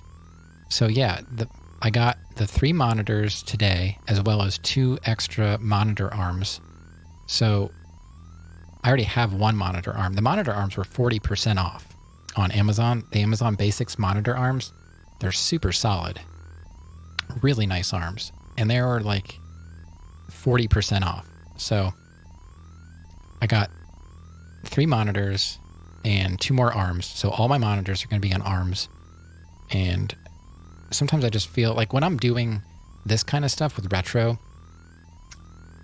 I only have 1 display that I can utilize Windows, OBS, everything else I'm doing, you know, dashboards, and it gets kind of clunky because my main gaming monitor I'm switching inputs from my display port from my computer to the HDMI input from my console. So I'm losing an entire display. Like when I'm playing Dark Souls, I could still use that monitor. Paranoid? Oh no, these Amazon Basics arms are solid, man. They're really built nicely. They're heavy duty. I would not regret recommending them. They're nice. You know, metal, lots of metal, and, you know, all springs inside. They're not like the little tubes with like threaded plastic knobs and stuff. Like, They're really solidly built. It's the desk that you need to make sure that can handle it. So having the third monitor, I'll be able to have more stuff open. I know, like, even though I haven't been streaming as much as I used to, I do plan to, ramp it up at some point. So I want to get comfortable with it. And, I still would like to do coding and whatnot. So maybe some video editing stuff. You're just a worrisome person. It's okay. You can trust me, Rav. They're good. They're good arms. But only, I need the desk space with all the consoles now, with the Dreamcast and the Mega SG. And I got the Super Nintendo. I've got my, my mic processor. I got so much stuff on my desk. The monitor stands are so much in the way. Getting them up off the desk will give me 90% of the desk, because my desk is split. It's like two platforms that are individually adjustable in height. So the one in front of me is low for my keyboard and my mouse, and I keep my box so I can adjust my levels right next to me. But all the other stuff is kind of off to the sides. You don't have the need for that? Well, I don't need, but they're on sale. So they're 1080p monitors that you can overclock to 165 hertz refresh. They're IPS panels. My Dell is a TN panel, so they should look decent. They have HDR, but they didn't really get very good marks in HDR, but I don't really care about that. But they're on sale for $150, and they're 24-inch. So I don't know. I might even sell my 1440p Dell, and this other Acer I have is kind of garbage. I bought it cheap in the first place. But when I upgrade my graphics card, I'm probably going to be talking to Sarandon about that, who doesn't listen. Because Sarandon's been using AMD cards exclusively, and I have an NVIDIA. I don't really know anything about it. The other cool thing about these monitors, they are AMD FreeSync, but with DisplayPort connection, they are also G-Sync compatible. So I can still use them with my 1070, at least my main gaming monitor. I can hook up DisplayPort and still get G-Sync. But when I get another card, like an AMD, it'll run FreeSync. So, I don't know. I think it'll be fun to experiment with. And, Granddaddy she always pushes me to do stuff. I'm the one that doesn't want to. I'll work with minimal amounts of stuff. She's like, yeah, just get it. I'm like, So I've been, to fund my consoles, my retro stuff, I've been selling stuff on eBay. But I'm kind of in the negative with the monitors. I got to look for more stuff to sell. Most of these individuals live in regions of the city which are not municipal data administration districts. Back to the game. Or in the old tunnels of the abandoned tube liner systems. She is awesome. You need to sell stuff. Let's see. Teach you? You need to sell figures? Well, I've had an eBay account for 20 years. I used to sell my cars on eBay. That's it. When I started selling my stuff, I sold consoles and some other random stuff. I was like, I don't even know. Take good pictures. So if you're going to sell figures, I would look up, and you know what? Maybe you already have this, but do you have a nice light box? If you don't, look up how to build a simple light box. Take as many pictures as you can. I think you can upload at least 10 or so. So if you're going to sell figures, pose them properly, take pictures of everything. They've made it really simple. Now, eBay takes a good cut, unfortunately, but it's better than nothing because Otherwise, the stuff I had was just sitting here. So they do take a percentage. I based my prices on whatever, like they had recommended prices, and I also had prices in mind. I'm trying to think. But as far as shipping goes, you provide, like, basically take all your pictures, get it boxed up with all the proper packaging, wrap it up in protective stuff like foam and bubbles, whatever. All that stuff can be easily found too. If you want to look up how do you package a figurine to sell, that stuff's easily found if you want to be very safe and make sure stuff gets there in one piece. So after you take all your pictures, you just pack it up in a box, and I just use boxes I had lying around. Measure the boxes. I have a shipping scale. I bought it I've had that scale I bought the scale probably 15 years ago to start selling stuff on eBay, and I never did. So get some kind of scale that will hold packages large enough for what you want to sell. I was selling some heavy stuff, so luckily my scale went up to 75 pounds, but I didn't sell anything that heavy. But you have to think about what you're trying to sell and what the working range of the scale is. Scales are pretty inexpensive. So if you measure the box and have a weight, the shipping is calculated by eBay based on wherever the person lives. When they buy it, instead of saying free shipping, which most small sellers cannot do that. So you just let eBay calculate it, and when it sells, you can buy the shipping label at a discounted price from eBay with tracking and everything. You can just print it out, tape it on the box, and I schedule the USPS. Now I'm not sure if you're in a rural area or if you're in an urban area, but for me, I live out in the country, so I schedule USPS. I just go to USPS website and I say schedule package for pickup, and I pick the date, and I just set it outside and they pick it up, and that's it. I don't even have to go to the post office. So really, you just have to come up with a good price and a good description. Don't let people try and message you and say, hey, if you sell it for this much, end the auction now and I'll buy it. Yeah, just ignore those. Just set it for your auction and set a buy it now if you want to. That's free.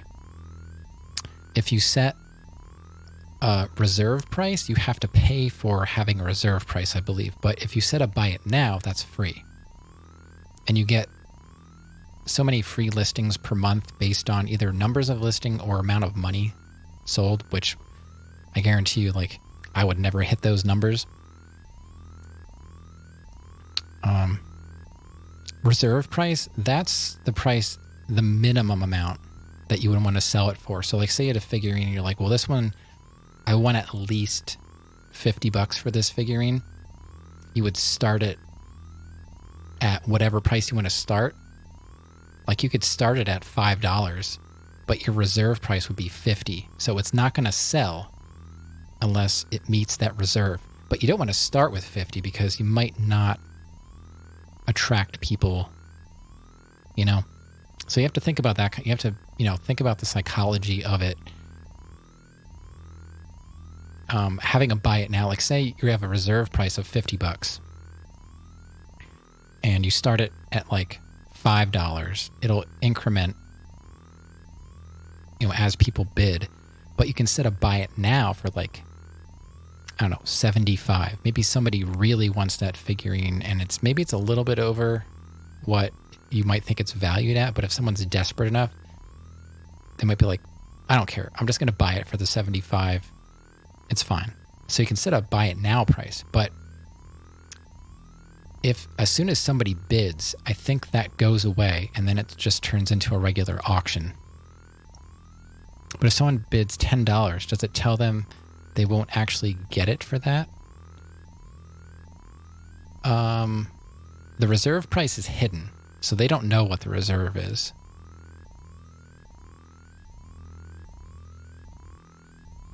Unless you tell them. Sometimes in my auctions, I would just say this is the reserve price. Just because, it didn't really matter if they knew. A lot of the times I would just start it at the price I wanted. And I had sold stuff that way too. You don't have to set a reserve, but then if you don't set a reserve and someone bids $10 and you don't set a reserve, when the auction ends, they'll get it for $10.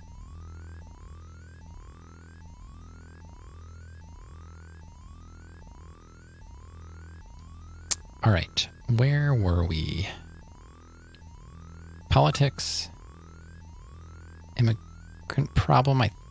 Wait, I don't know. What were we reading? Was it immigrant problem? The catastrophe created vast quantities of Eurasian refugees who spread throughout the world, creating a massive global immigrant problem. What happens if the auction ends and the reserve hasn't been reached? Then you have to relist. Yeah, if you don't set a reserve, it's going to go for whatever the final bid is.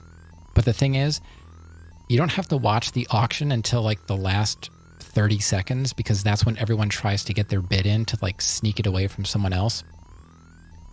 But when you're on eBay and you're bidding, you're proxy bidding. So if you want something, you just say, all right, I'm willing to pay $50 for this maximum. So you bet your $50. Even if the opening bid is $5, eBay will only bid $5 for you. And then if somebody bids 10, it'll bid 15 for you. It'll bid automatically for you up to that 50. So then if someone's like, they'll wait to the last 30 seconds and they'll bid like 51 and they'll win because you don't have time to react to their bid. You don't even know that it came in. So like that's how you can lose auctions. I typically don't go for like auctions. I will usually just look for buy it now if there's a good price for a buy it now. I hate doing auctions personally. But yeah, so definitely set a reserve, maybe a buy it now because it's free. But like I said, the reserve, you might have to pay for that. I'm trying to remember. You have to it's very simple. When you're going to sell something, it really walks you through it.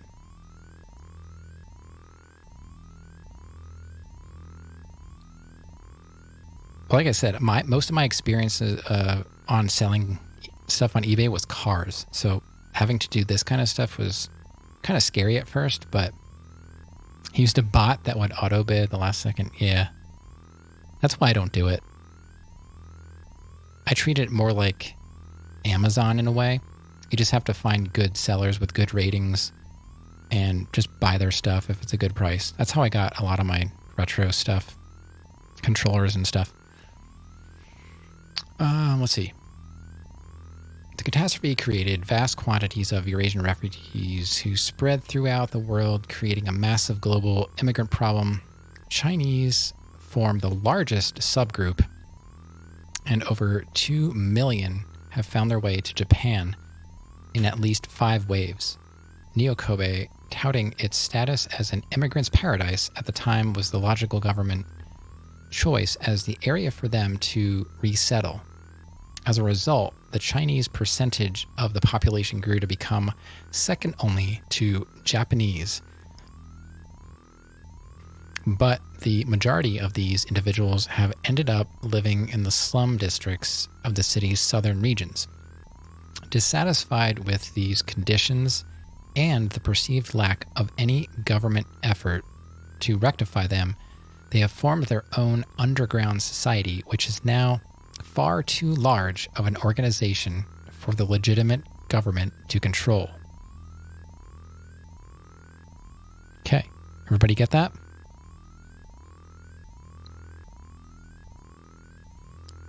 So yeah, eBay has made it kind of streamlined to sell stuff. When you go to list your item, they actually give you. You used to have to kind of do your own research on how much stuff sold for, but they now give you, like, if you can find your item in a category, they'll tell you like what a good starting price is. Sometimes it was a good suggestion. Other times I was like, nah, I think I know better. And I would make my own starting price up and all that. You can get very detailed with what kind of information you provide. So, yeah, it's pretty simple to get started. eBay, it walks you through how to do it all. The hardest part is if you have like a low rating for people to trust you. Like, I think I'm at like close to 100 feedback at 100%. So I haven't run into any issues. I just make sure I dot all my T's and cross my I's, and we're good to go. Can you put links to videos of the product you're selling? Maybe. See, I used to get around there. They used to charge for putting more than a certain number of pictures, and maybe they still do. So what I used to do is I would have like an Imgur folder online with all of my pictures in it, and I would only upload the minimum or the maximum amount before I had to start paying to list pictures. And then I would just put a link to the whole album in my listing, and they got rid of that. So I don't know about videos. Maybe they have maybe you can upload a video as an image, like, you know, like they give you, like I said, 10 free ones. So that I can't answer. But yeah, I used to just put a link to my pictures, but they got smart, unfortunately. Because with cars, I used to take a lot of pictures of my cars. I'd put like 20, 30 pictures and just throw them in an album and put my link there. I'm like, oh, look, free pictures. Yeah. That might be it. We got one more. Outer Districts. Hold on, I gotta take a sip. I've been talking nonstop. I don't know how people do radio shows. Like, I guess that's why they always have a drink. This is the most I talk. Like, when I stream, it's the most I talk all day. So, it really, the voice wears out rather quickly. Oh, I accidentally just pushed a button. I pushed the right shoulder button. Ah. We got one more thing here. Let me just take a sip and we'll keep going.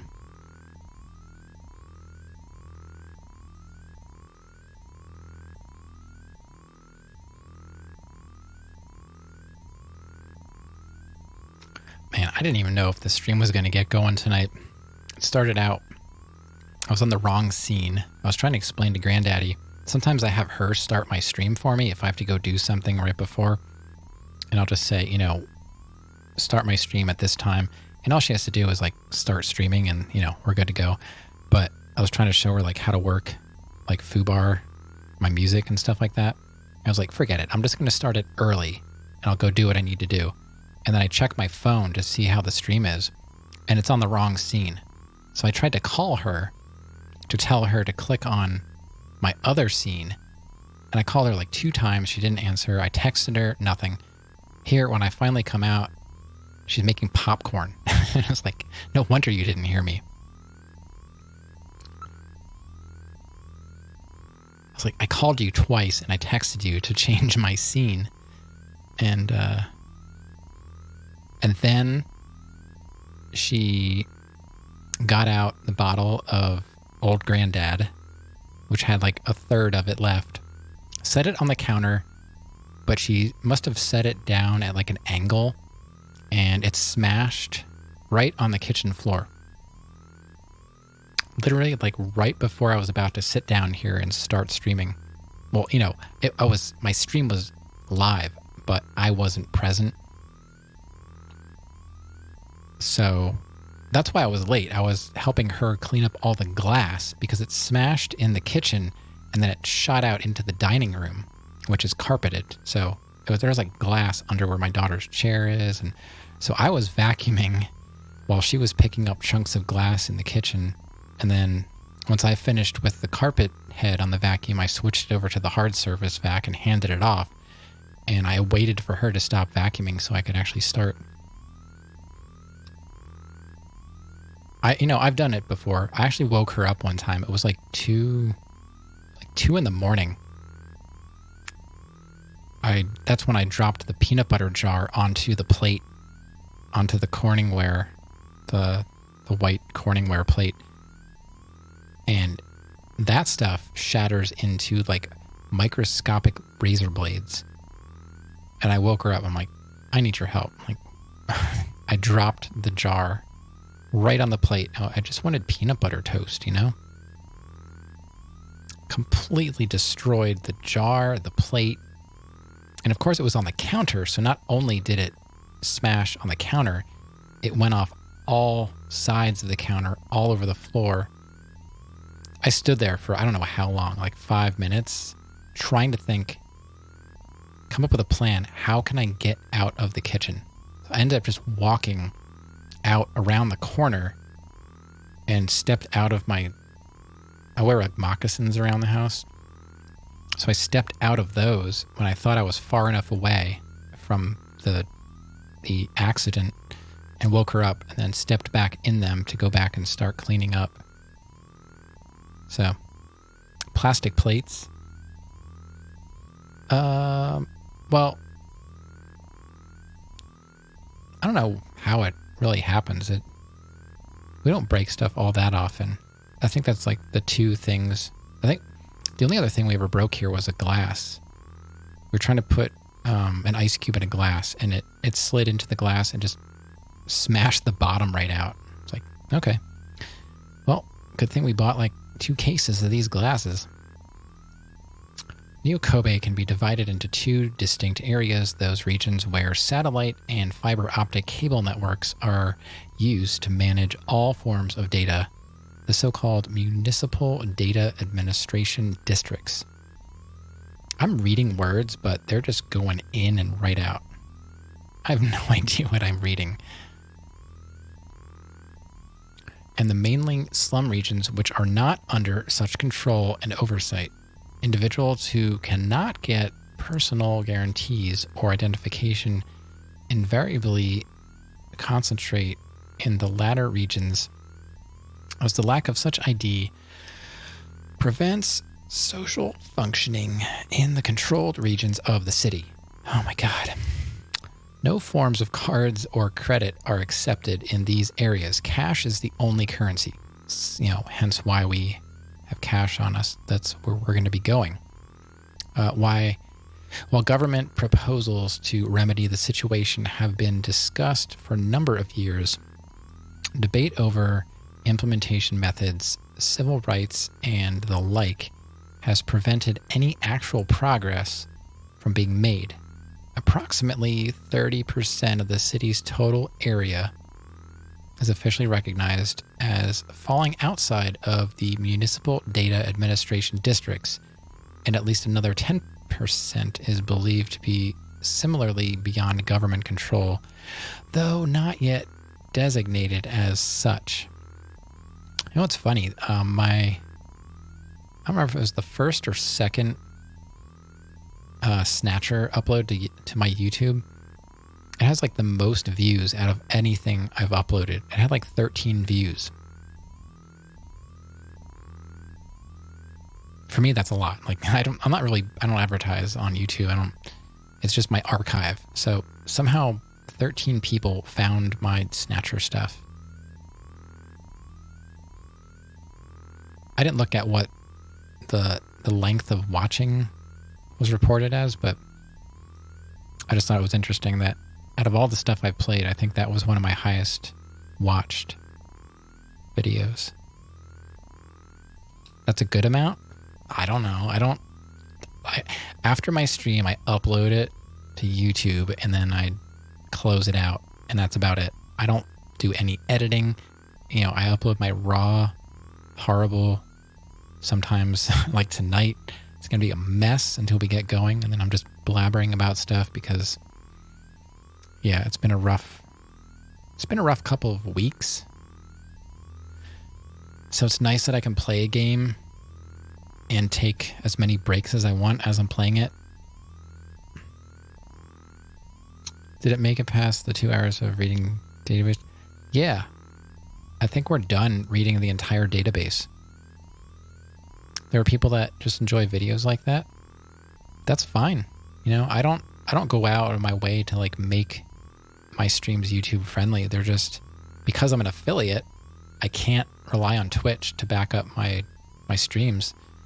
So unfortunately, X didn't realize that when he started the streaming, and he lost a lot of his early streams because they got deleted. They keep them for 2 weeks and then they get deleted. Partners, I think their VODs are kept permanently.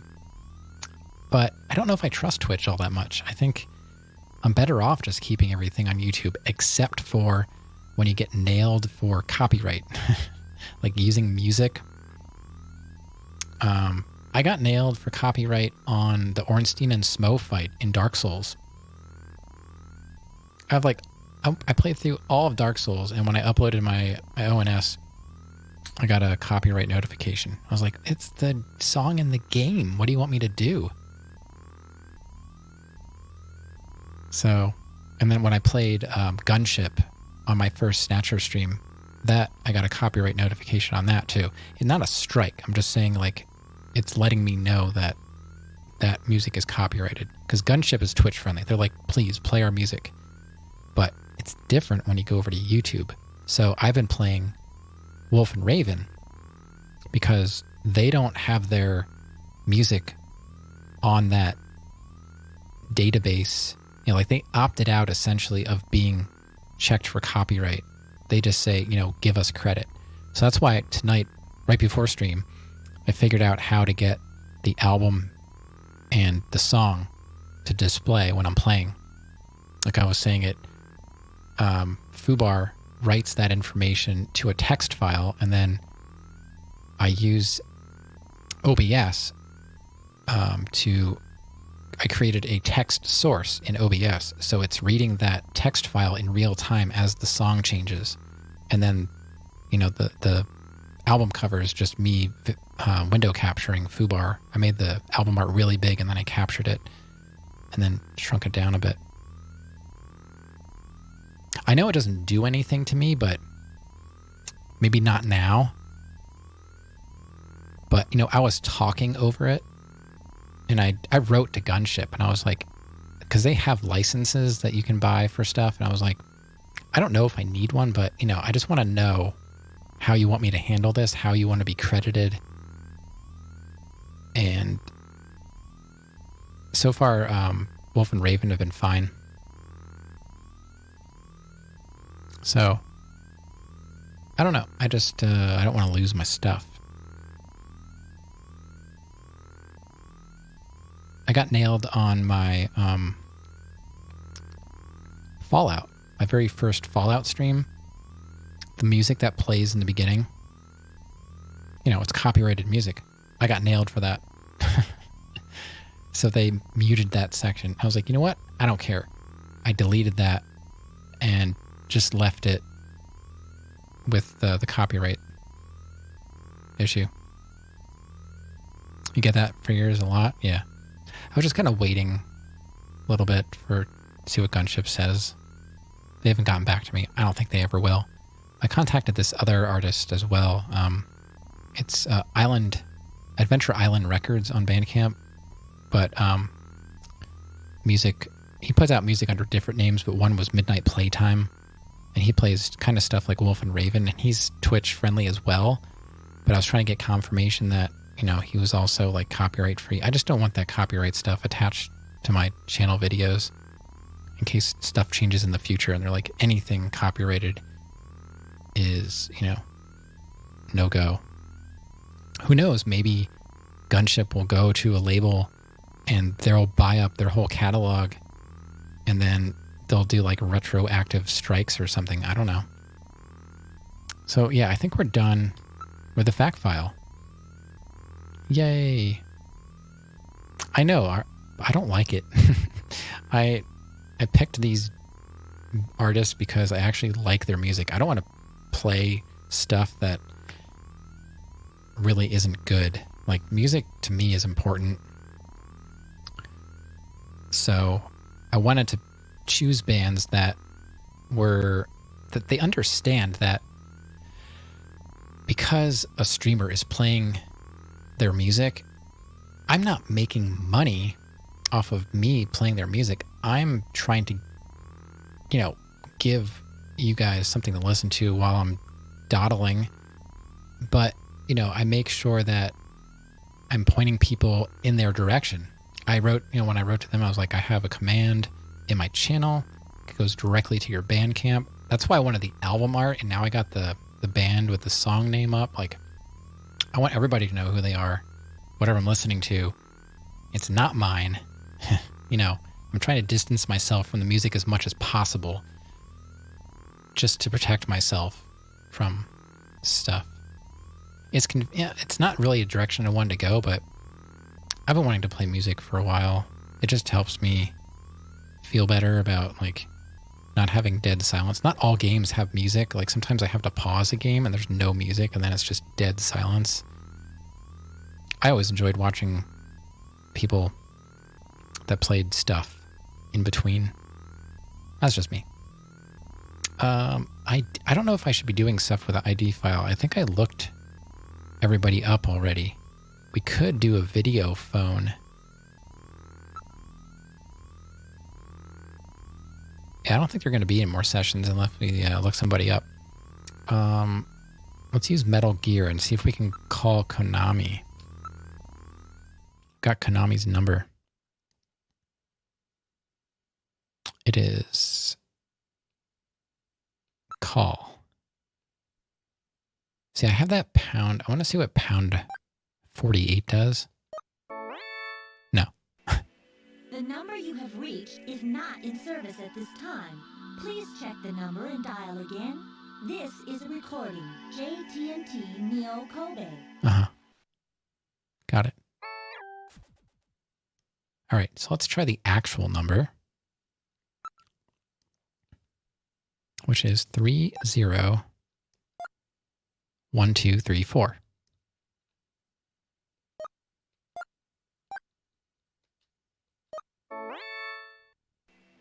The number you have reached is not in service at this time.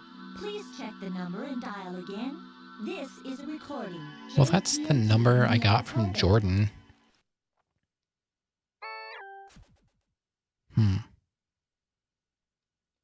What if it probably won't let me, but what if I do the 48301234?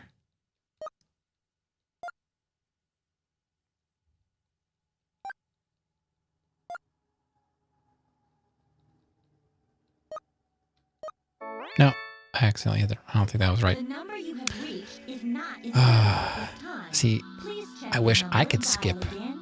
this is a recording. screen, JTNT Neo Kobe. but I can't. Gotta wait. All right, let's try again. I'm using their, whatever that number was. I forget that. 48301234. Nope. Nope. The number you have reached is not in service at this time.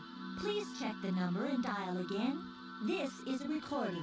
JTNT Neo Kobe.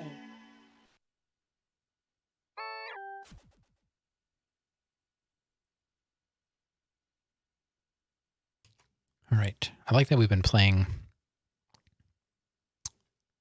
for, well, I've been live for 2 hours and 45 minutes, and we basically just got through the database. Don't call.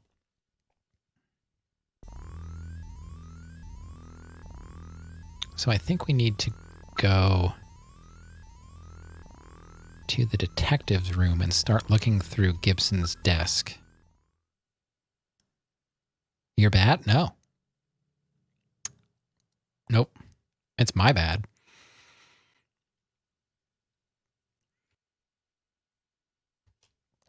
I can choose to ignore any comment I want. But I don't typically. If I miss something, it's by accident, which I always say. If I miss something, you can always at me so I see it. This isn't a real stream. This is just me streaming and you watching, but there's no hard and fast rules. I can do whatever I want.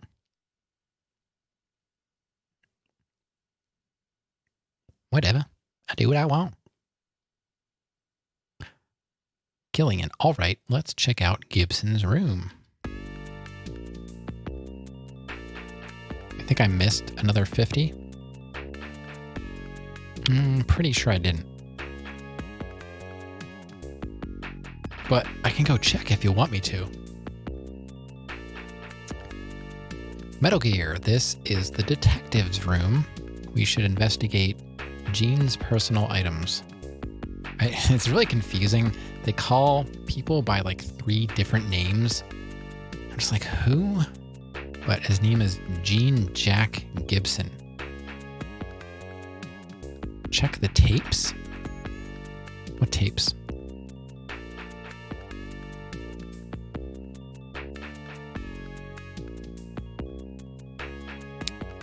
I'm not doing voices. Like I said, I'm not going to remember all the voices. You want voices? Go watch Ezekiel 3. Go watch Zeke. He likes to do voices. I love when Dan's Gaming, does accents. I was watching him pretty much all this month. I was just watching Dan doing Horror Month. And he does an accent.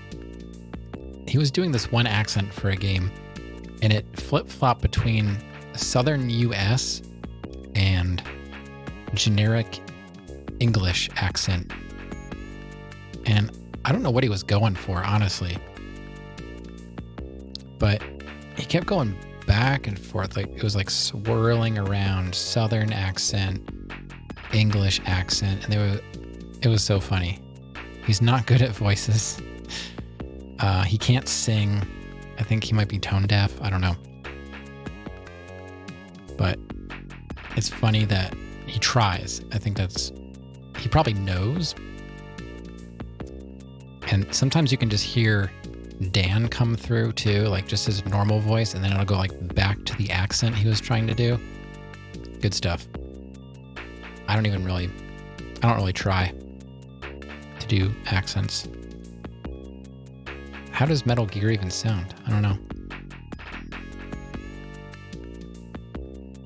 Let's see. We should investigate Gene's personal items. We must learn what he was doing before he was killed. I see. Basic detective work. All right, let's look. Near desk. It's an antique steel desk. This is the one that Gene was using. We probably should take a look inside, eh? And probably. Locker.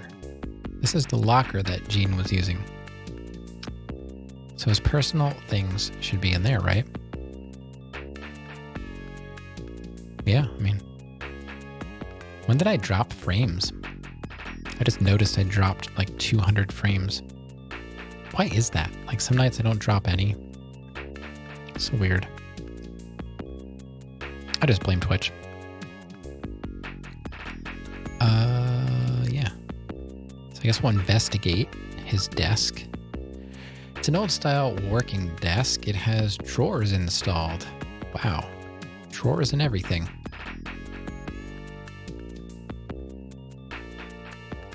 What? I said investigate. Oh. Then it opens up I was gonna say, like, it's like, oh, you better investigate that. It's like, that is a desk, and it has drawers. No kidding. But you have to go back into the menu. Now there's an extra entry. I'm afraid it's locked. I cannot open it. A key. Nobody uses keys anymore. As I recall, Jean had a key.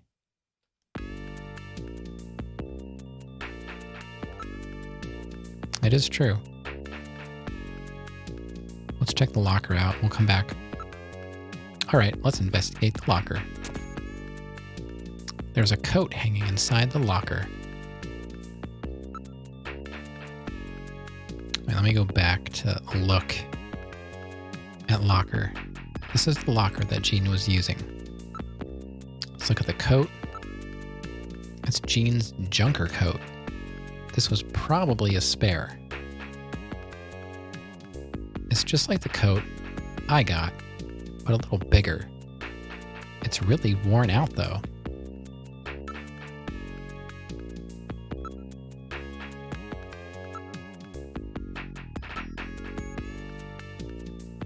Okay, so now we gotta investigate it. Now investigating the locker. There is nothing in the locker besides the coat. All right, well, let's investigate the coat. Check the pockets of the coat for me, will you? All right. A chess piece was in the coat.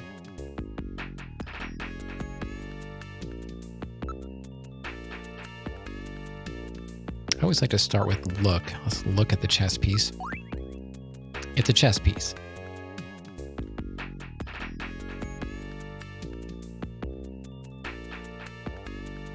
Is it now? Thanks. Yep, there it is. It's a chess piece made of wood. So that's the difference between looking and investigating. I looked at it and it was like, hey, that's a chess piece. I investigated it. It's a chess piece made out of wood. Am I sure it's a chess piece? You know what? That's a great question. I may have to look at it again. This could mean something metal. Let's hang on to it as evidence. All right, I will store this chess piece as evidence. I'm sure it must mean something. Yes, let's just keep saying the same thing over and over again, but in different ways.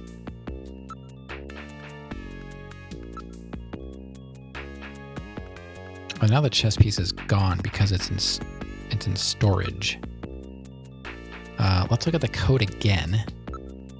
There's nothing else in the coat. Let's check again, because I don't believe anything this game tells me. Let's look at the locker again. Okay, so let's possessions. Let's look at evidence.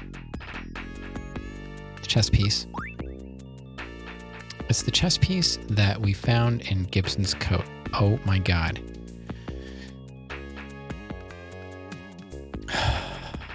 This is fine. Yeah, it's fine. Let's just keep going.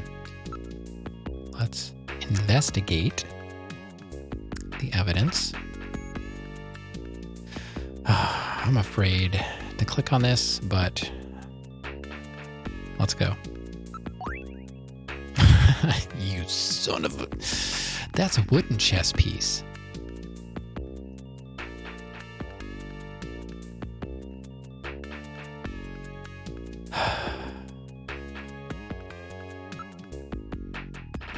I can save and video phone. There's no other thing I can do there.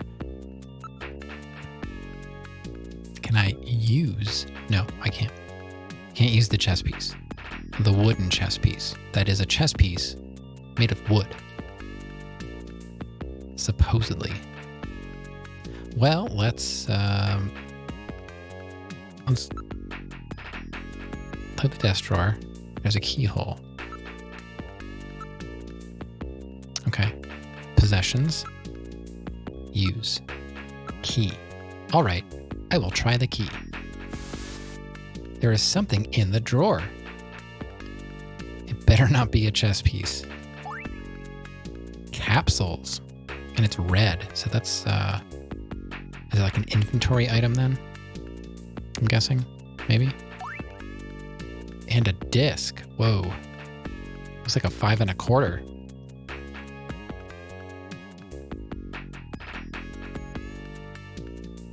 It's a 5 1/4 inch floppy disk, chat. How many people out there actually know what that is? How many people out there have used a 5 1/4 inch floppy disk?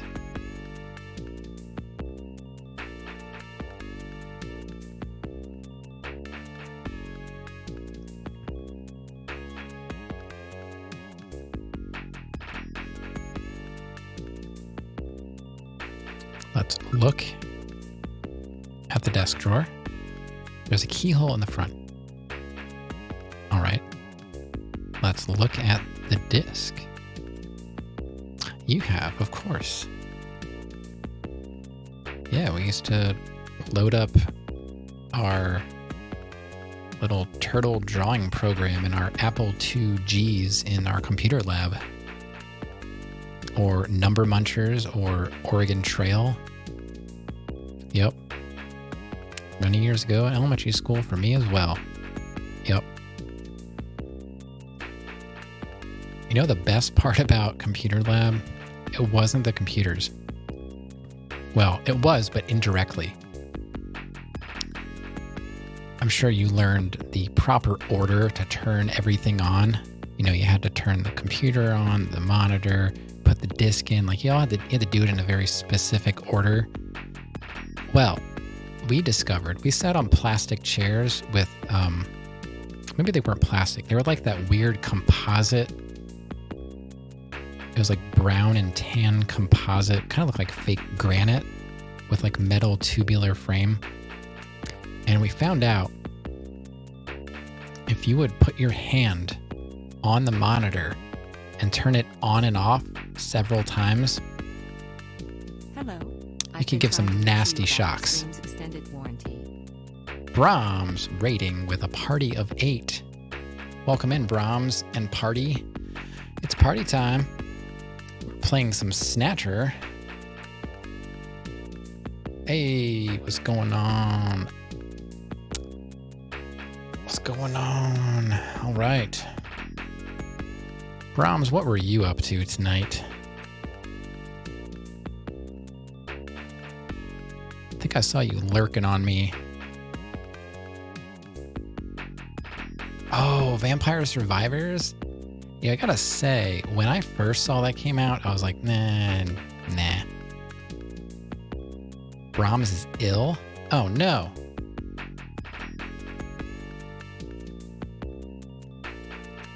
Brahms, you better not be ill. Are you really?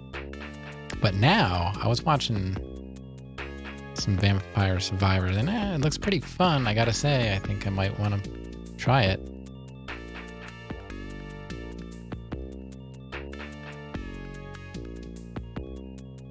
Welcome in, everybody. Yeah, this is my third Snatcher stream. You're on the mend? I see. My daughter and wife are both also on the mend. My daughter's been sick for 2 weeks. Granddaddy Sparkle Horse, aka my wife, has been sick for at least a week. And I just got an email today from my daughter's preschool teacher. There's 2 teachers, like a main teacher and like a helper teacher. They're both sick, so school has been canceled for tomorrow. So yeah, stuff's definitely going around. I take my vitamins and stuff. Yeah, thanks. My daughter is finally coming out of it. Today she was still kind of stuffy, but she's practically back to herself. Flu? No, not the flu. It's like sinuses, like maybe sinus infection, or it's all in the head and congestion. It was like nonstop coughing and runny nose. She had a fever for like a day or 2. And with a doctor, oh, how convenient. Yeah, and the funny thing is, I talked about this earlier, she went to the doctor about a week into her being sick. And she really wasn't that sick when she was at the doctor. So the doctor said nothing about it. It was just like a regular checkup. And then she got worse after that visit. And the one day I took her to school, there's 11 kids. They're like, it's the 3-year-old class, but it's a mixture of like 3 and 4. She's 4. And half of her class was missing. I pulled up to drop her off, and usually we're like one of the last cars to pull up in line. And I was like second in line. I was like, well, that's weird. Because it was like 2 minutes before the doors opened for them to come out and get the kids. And yeah, she had like 5 kids in her class that day. And then I think the next class is, that might have been like a Thursday. She goes Tuesday, Thursday. So that Tuesday coming up from that, the day when everyone was missing, I think that's when we kept her home. We had no idea what we were in for, but it's nasty. I hope you recover quickly. But yeah, for her, it was mostly in her head and then coughing nonstop.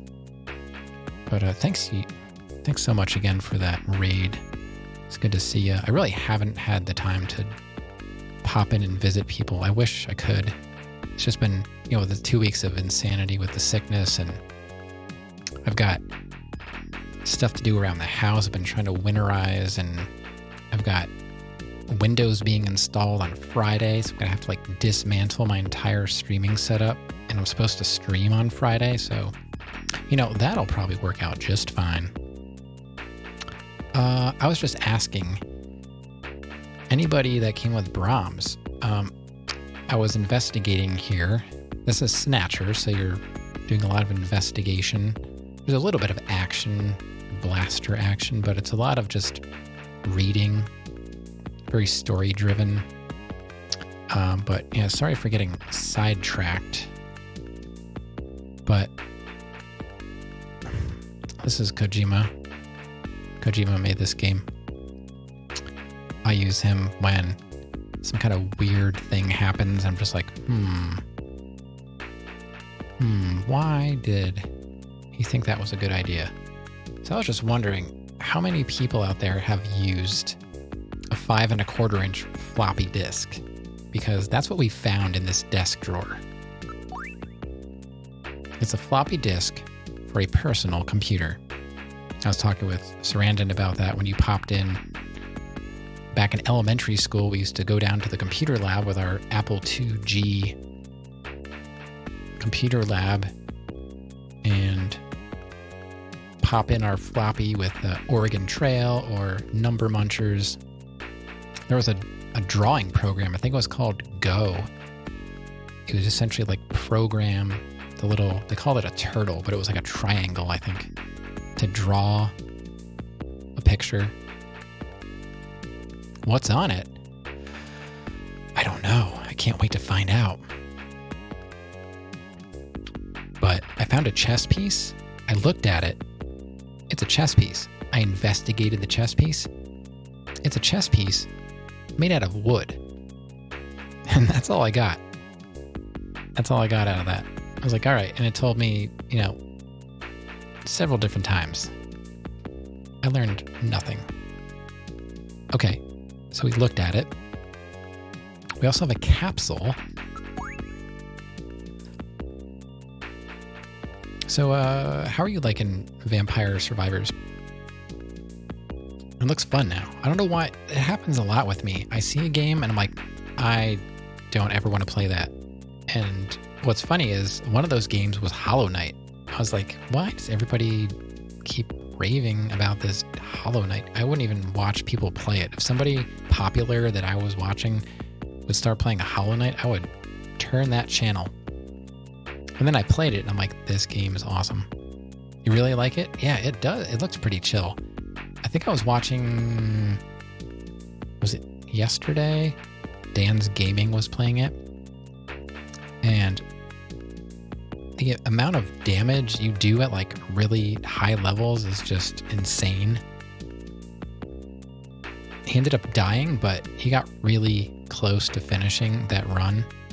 And that was the first time I'd ever seen a run go that long. Like usually I was just like kind of flipping around. I would see Vampire Survivors was on and then I would just like, nah.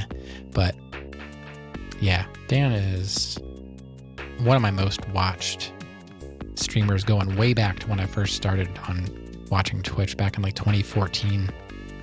I think he might have been like one of the first people I ever got a sub. And I was like, what is this?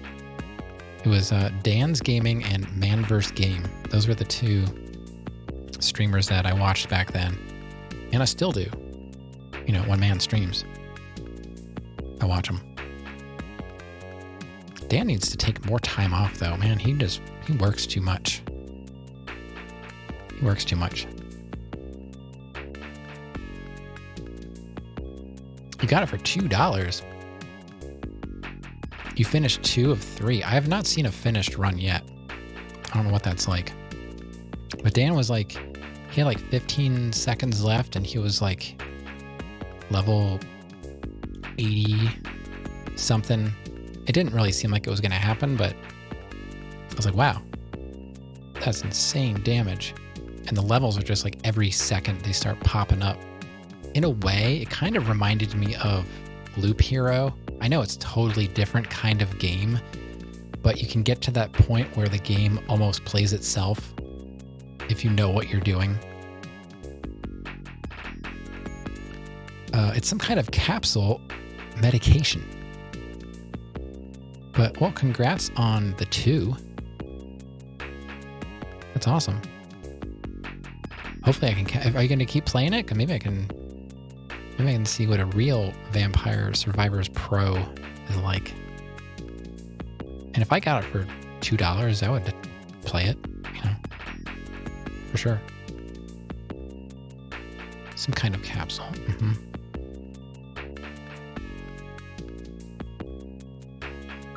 Let's investigate the disc. It's a 5-inch floppy disk. Well, I mean, technically, I think we call them 5 1/4, but I'll let that slide. A 5-inch disc, nobody uses those things anymore.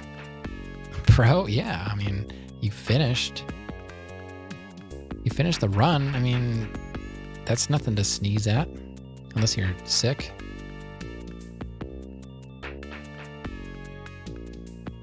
But it doesn't mean you're not a pro, just because you sneezed at it. It happens. It's okay. Everybody sneezes. This disc must have something to do with Gene's investigation. I mean, if you don't have a nose, you can't. I don't want to offend anybody out there. Noseless people. This must have something to do with Gene's investigation. This guy, we're trying to find out what happened to one of our Snatcher co-workers, our Junker co-workers. He was killed by a Snatcher. We found him decapitated. And they showed it too. Like, they showed his body with his head. Brahms has something better to do. Well, that's not hard to come up with. But enjoy whatever it is. Maybe it's just resting. Maybe a hot toddy. But appreciate the raid, and thanks for the lurk. We're going to keep going here for a little bit. All right. I will store this disc as evidence.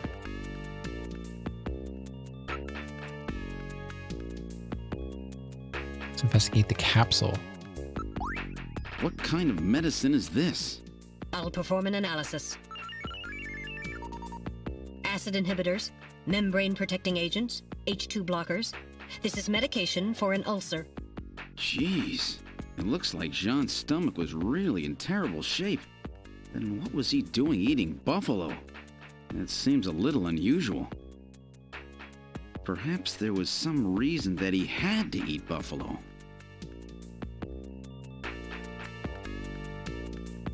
Yeah, so we found organic evidence from his body indicating that he had eaten buffalo 3 hours, I think it was, prior to being killed. So that's where that comes in. For those that missed my other Snatcher streams, you can analyze your evidence. At least Metal Gear does.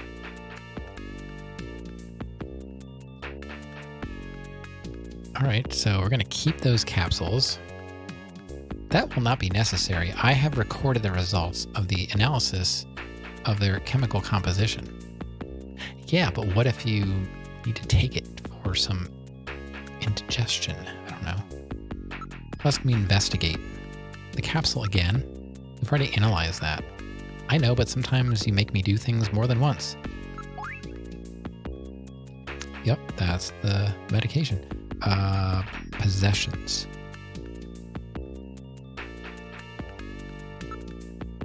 Okay, I was gonna say, like, maybe you can use the capsule. Like, what if you have to go to the restaurant where Gene Jack Gibson, yes, that's his full name, not to be confused with Jean Jacket.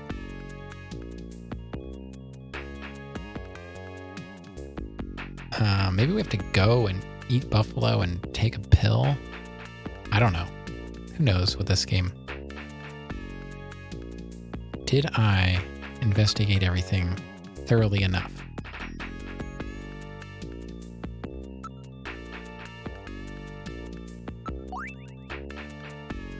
It's the chess piece that we found in Gibson's coat.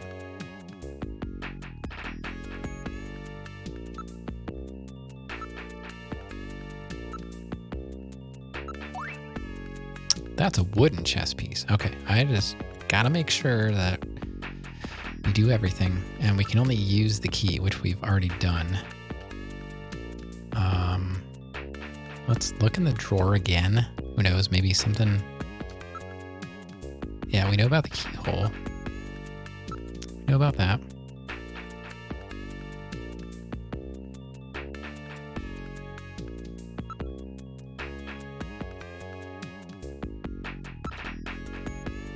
I guess that's it. Where should we go?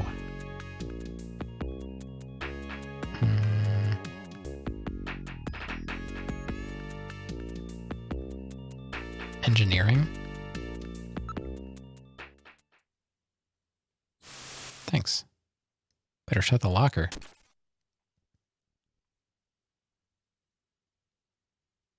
This is engineering. Well, so our new junker has returned. I register high alcohol levels. Harry is intoxicated. I really thought you were better than that. Harry! What kind of backup was that supposed to be? If you were a better junker than that, Jean wouldn't have had to die out there. Harry, that statement is incorrect. Don't worry about it, Metal. Harry's right. Jean... Sorry, it's not your fault. Metal, would you give Harry the memory chip we pulled out of Little John? Of course. Harry, this is Little John's memory chip.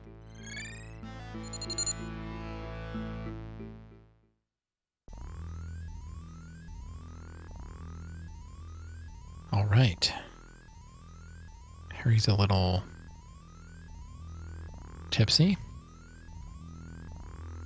Let's look at Harry. He has been drinking quite heavily. He still has the brandy bottle in his hand. Well, I would have been too if Granddaddy Sparklehorse wouldn't have smashed it on the kitchen floor. Here we are playing Snatcher completely sober. Trying to make sense of all of that information we got from Jordan. A little drink wouldn't have hurt that section of the game. Sniff.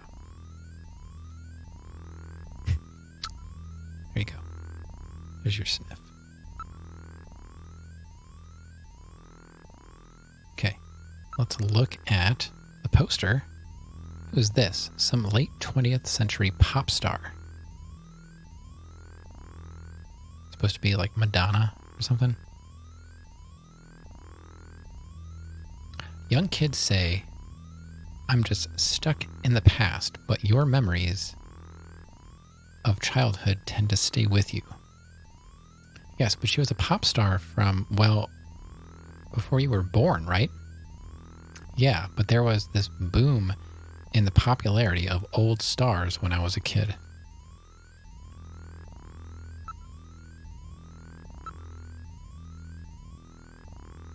What's wrong with it? There'll never be another star like her.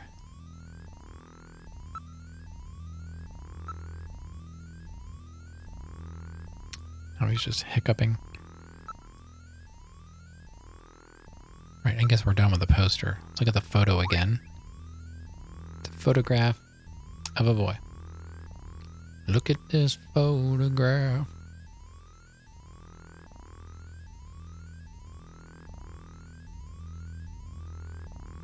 It's my only memory. A picture of me when I was a kid.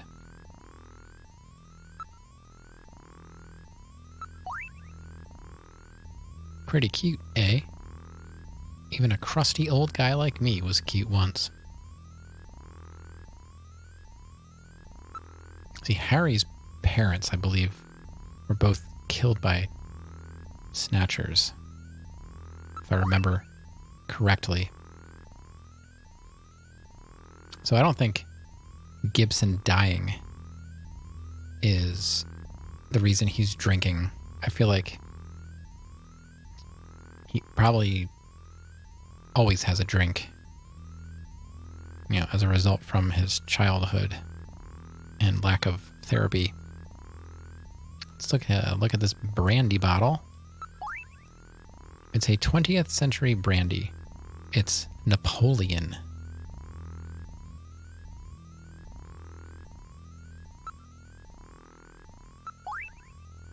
Okay. That's all we can look at. Let's start investigating. Hey, don't touch me. He seems to have been drinking heavily.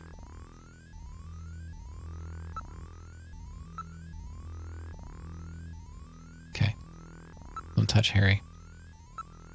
Judging from the chemical structure of the inks used in the printing process, I would estimate this poster dates from at least 1/2 century ago. It must be really special to him. He's repaired it in several spots. It's not the first time there's been an interest in some kind of artwork. There's that vase. I think it's a vase, right? Vase in the chief's office. I feel like it's hiding something, like there's like a safe behind it or something. I don't know. In the chief's room. Something, I think that something is behind it or something is in it. I don't know. This looks like it's been cut out of a larger picture. And that's kind of interesting. Why would he keep a picture of just himself?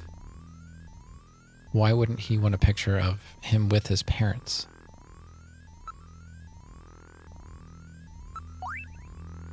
You can't see his parents' faces. Was his mom the pop star? No, because he said it was like from before his time, right? I don't know. Let's investigate the brandy. This is odd. I thought that Harry only drank Japanese sake. What's this brandy, huh? There are numbers written on the label. It says 395644. It does not appear to be a date of any kind. Chat, that looks like a video phone number. Let's write, that's our second video phone number. The first one did not work. Maybe this one will. Got my whiteboard here. Let's write this down. We'll call it Brandy. Got Brandy's phone number. If I say Brandy, you're a fine girl.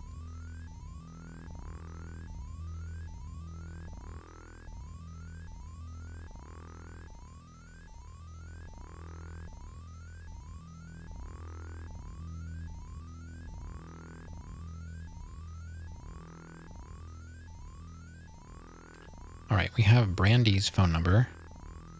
39-5644. Oh, what?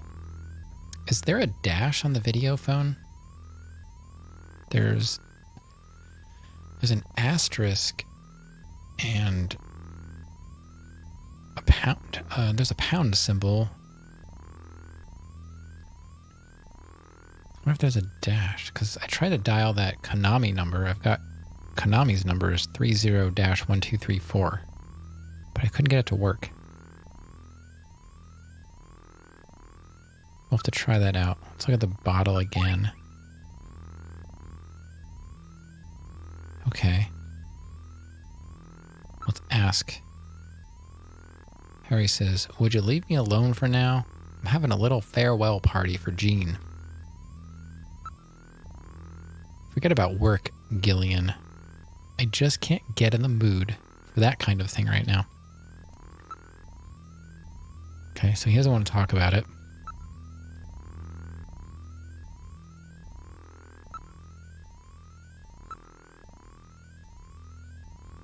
I think I'm going to take a vacation from work for a while. So, he normally drinks sake, but he's drinking brandy, which is uncharacteristic according to the information we were given.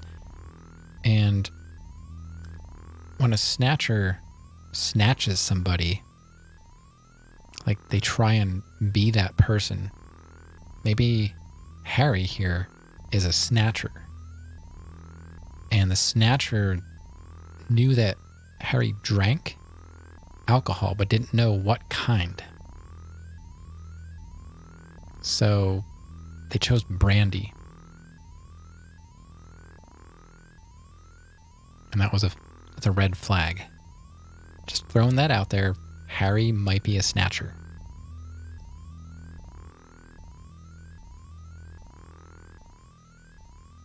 Indeed, Sarandon. Indeed.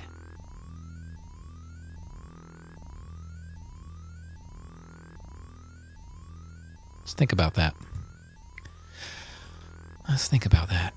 Okay, I would like to try and phone a friend. To phone my friend Brandy. I think we've looked at everything in here. He wants us to go. Let's use Metal Gear. Try this video phone.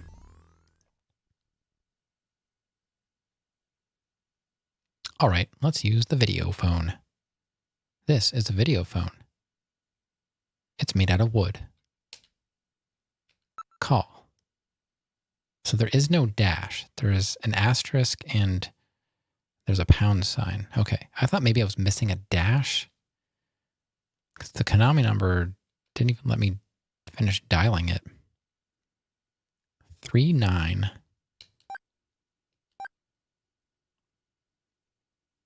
And then there's supposed to be a dash. But I can't do a dash. 5644. Whoa. It's ringing.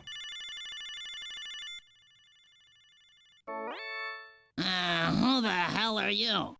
I'm an acquaintance of Gibson. I need some information. You an investigator too, huh? Can't trust them. All right, let's have the password. The password?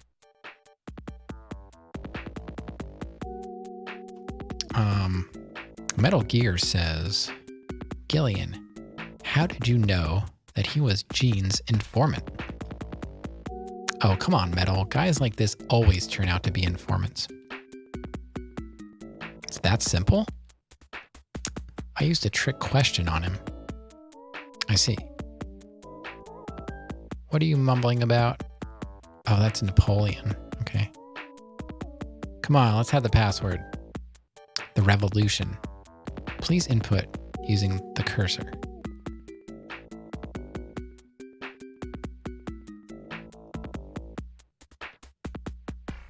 The revolution. Password.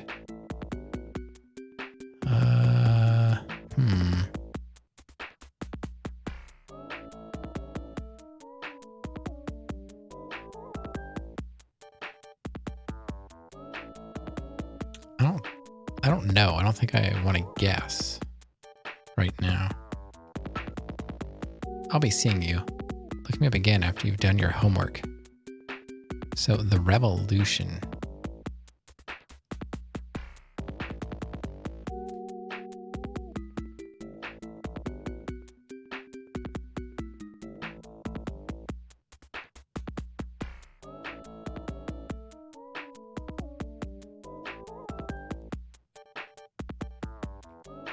So it must be something in Jordan.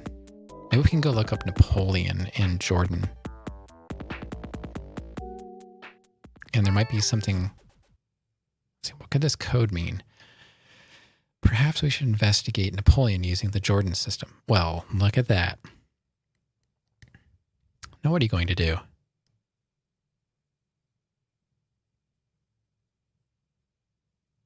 Call, don't call. Ask metal number? What is that? Oh, I guess once you dial a number, it stores it.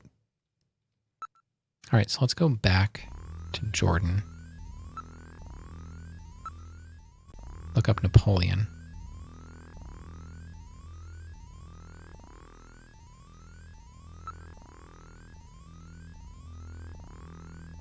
I am Jordan, Junker Headquarters host AI computer system.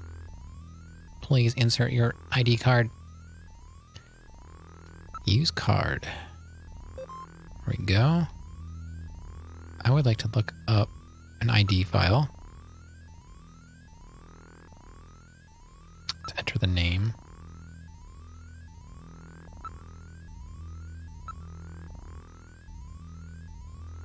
It's alphabetical. I can't use an alphabetical keyboard.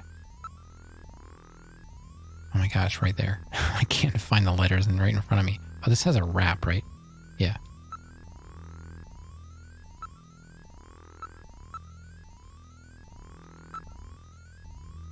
Napoleon Bonaparte, aka Napoleon the First, aka the Little Corporal, Emperor of the French, 1804 to 1814, a brilliant military strategist. He deposed the French Directory, 1799, and proclaimed himself first consul, saying the famous line, "The revolution is ended." The revolution is ended. Maybe that's the other half of the password.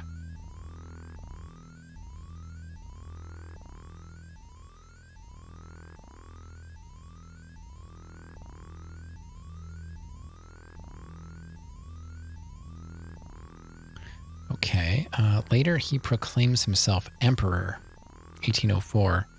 His military and political might gripped continental Europe, but failed to encompass Great Britain.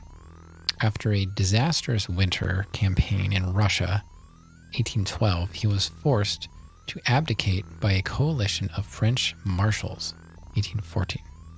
Having been exiled to the island of Elba, he escaped, briefly regained power, and was ultimately defeated at Waterloo in 1815 and exiled for life to the island of St. Helena, ending his final 100-day reign.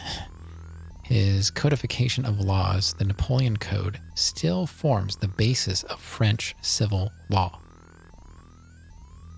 I think we found the password that Napoleon was looking for. I see. This guy is really trying to play the role, isn't he? Yeah, that's my guess. It was is ended. This game is so cool.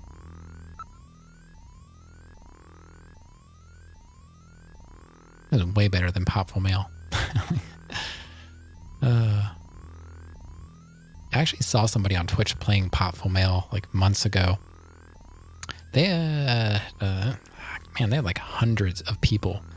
Obviously a much larger streamer. But it was odd to see that.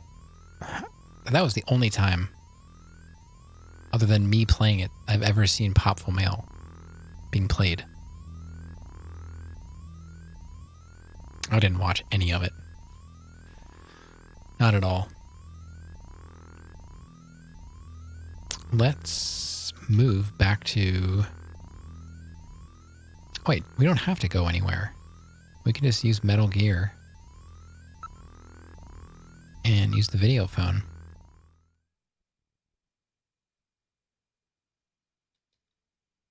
And let's call Napoleon back.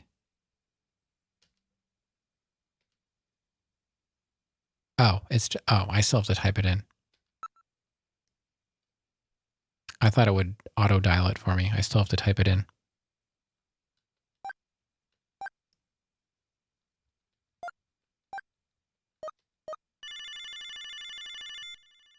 Let's try our luck. Pretty confident. What? You again?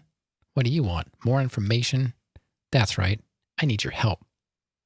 Why don't we get the password out of the way first? The revolution. Please input using the cursor.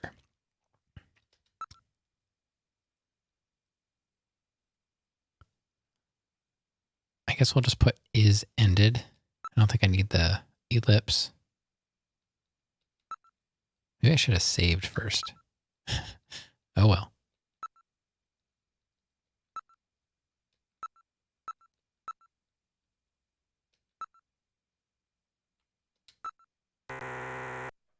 What? That's totally wrong. I'll be seeing you. Look me up again after you've done your homework. Maybe it's the whole phrase. Try to remember the code that we saw on Jordan. Maybe I missed something.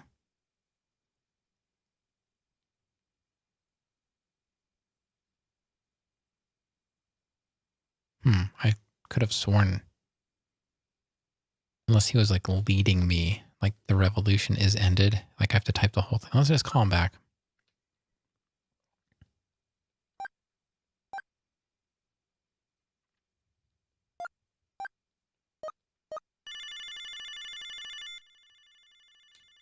I'm not even sure that's going to fit. It's pretty long. What, you again? Sorry, you'd prefer a woman, I suppose? Whatever. Anyway, how about giving me the password?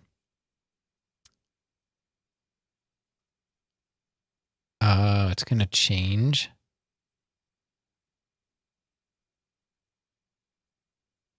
The 100-day now. Okay. It was the 100-day rain or something. I don't quite remember.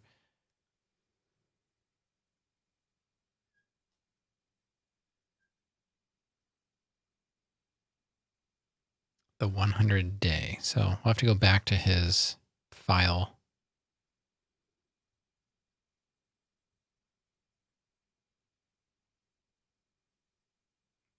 This is actually how old computer programs used to have their verification. They would essentially give you a page number, a paragraph number, and a word number, and you would have to type that in to play the game, and it would be randomized. So you'd have to own the game with the manual. So you'd have to page through the manual and find that word. It's kind of what this reminds me of. All right, let's go back to his file, and I guess we'll try typing the whole sentence.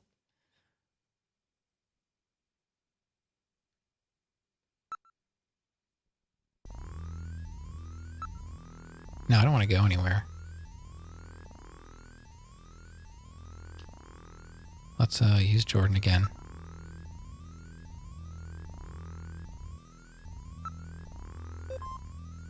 Yep, I'm going to look up ID file. Yep. Let's enter that name.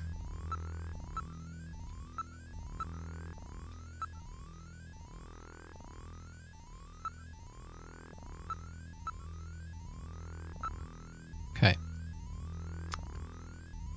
We're looking for the 100-day. It's toward the end, I think.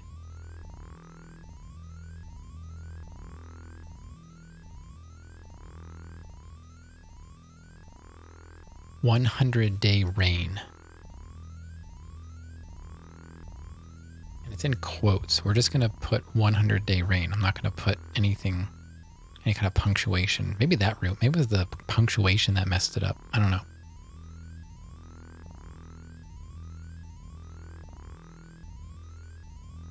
But I was right. I said 100-day rain. All right, let's go back to the... No. That's not what I want to do. Let's quit. Let's quit. And this is probably going to be it for me. Once we figure this out.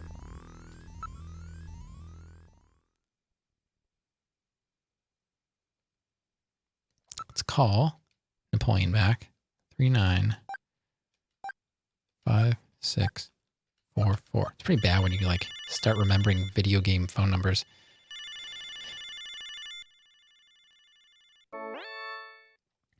Okay. Password.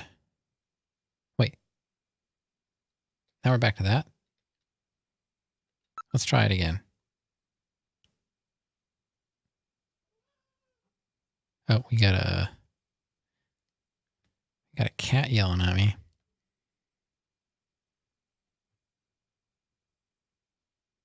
Let's see.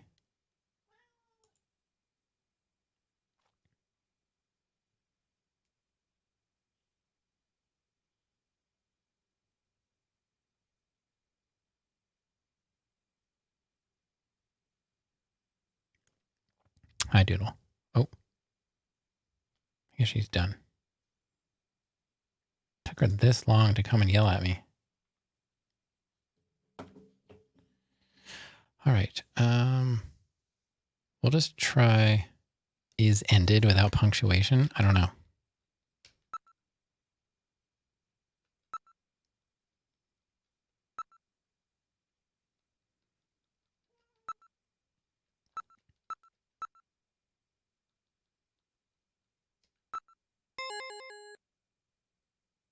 Okay, well, so it was the period that I put in, because that's what I guessed the first time, but I put, what? Okay.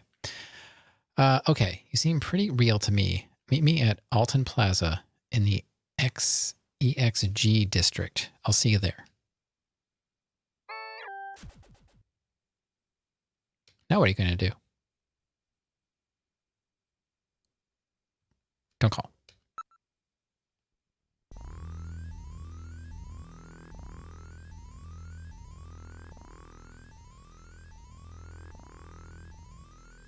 All right, I'm going to use Metal Gear. Save.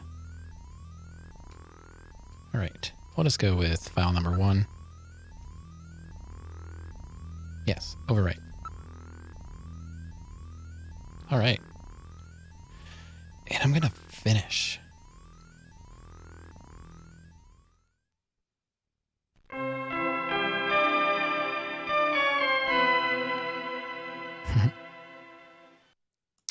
It's a good sound.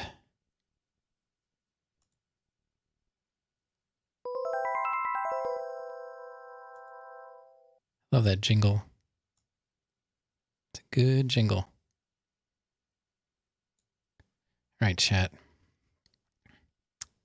That is going to be it for me for tonight.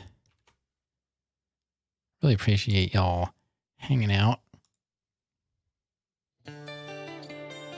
It's been fun. A little bit of a rough start. But I think we actually made some progress. We got through all that craziness. I was hoping my stuff would work here, but there's supposed to be credits, but they don't seem to be working. I don't know why. I don't know why. Because Brahms rated me. And I'm pretty sure that should have showed up.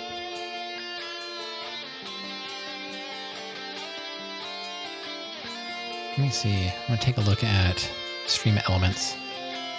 See what's going on.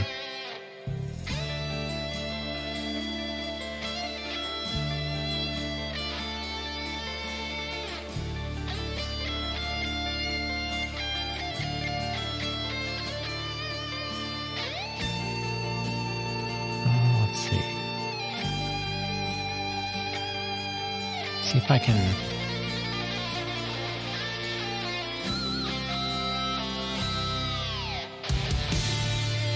Try refreshing it. Maybe it'll update it.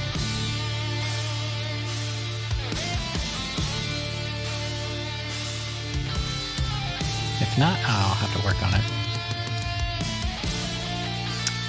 Oh, here we go. It's working, chat.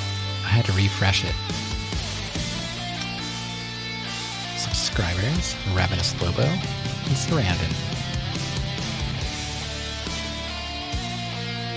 Alright. I thought Raid would show up too. I guess not. I'll have to take a look at that. But hey, it's something. Alright, thanks everyone for hanging out. I don't know what to say about Friday.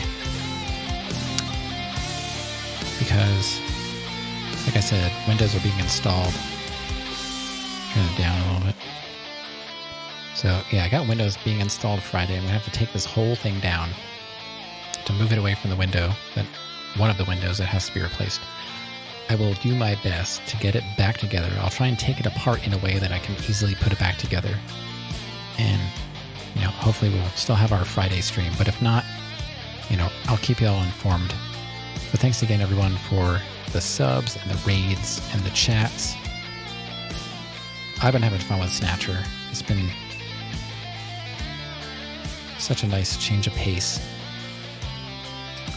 And I hope you all have a good rest of your week. Thanks again for hanging out, and hopefully I'll see you on Friday. All right. Later.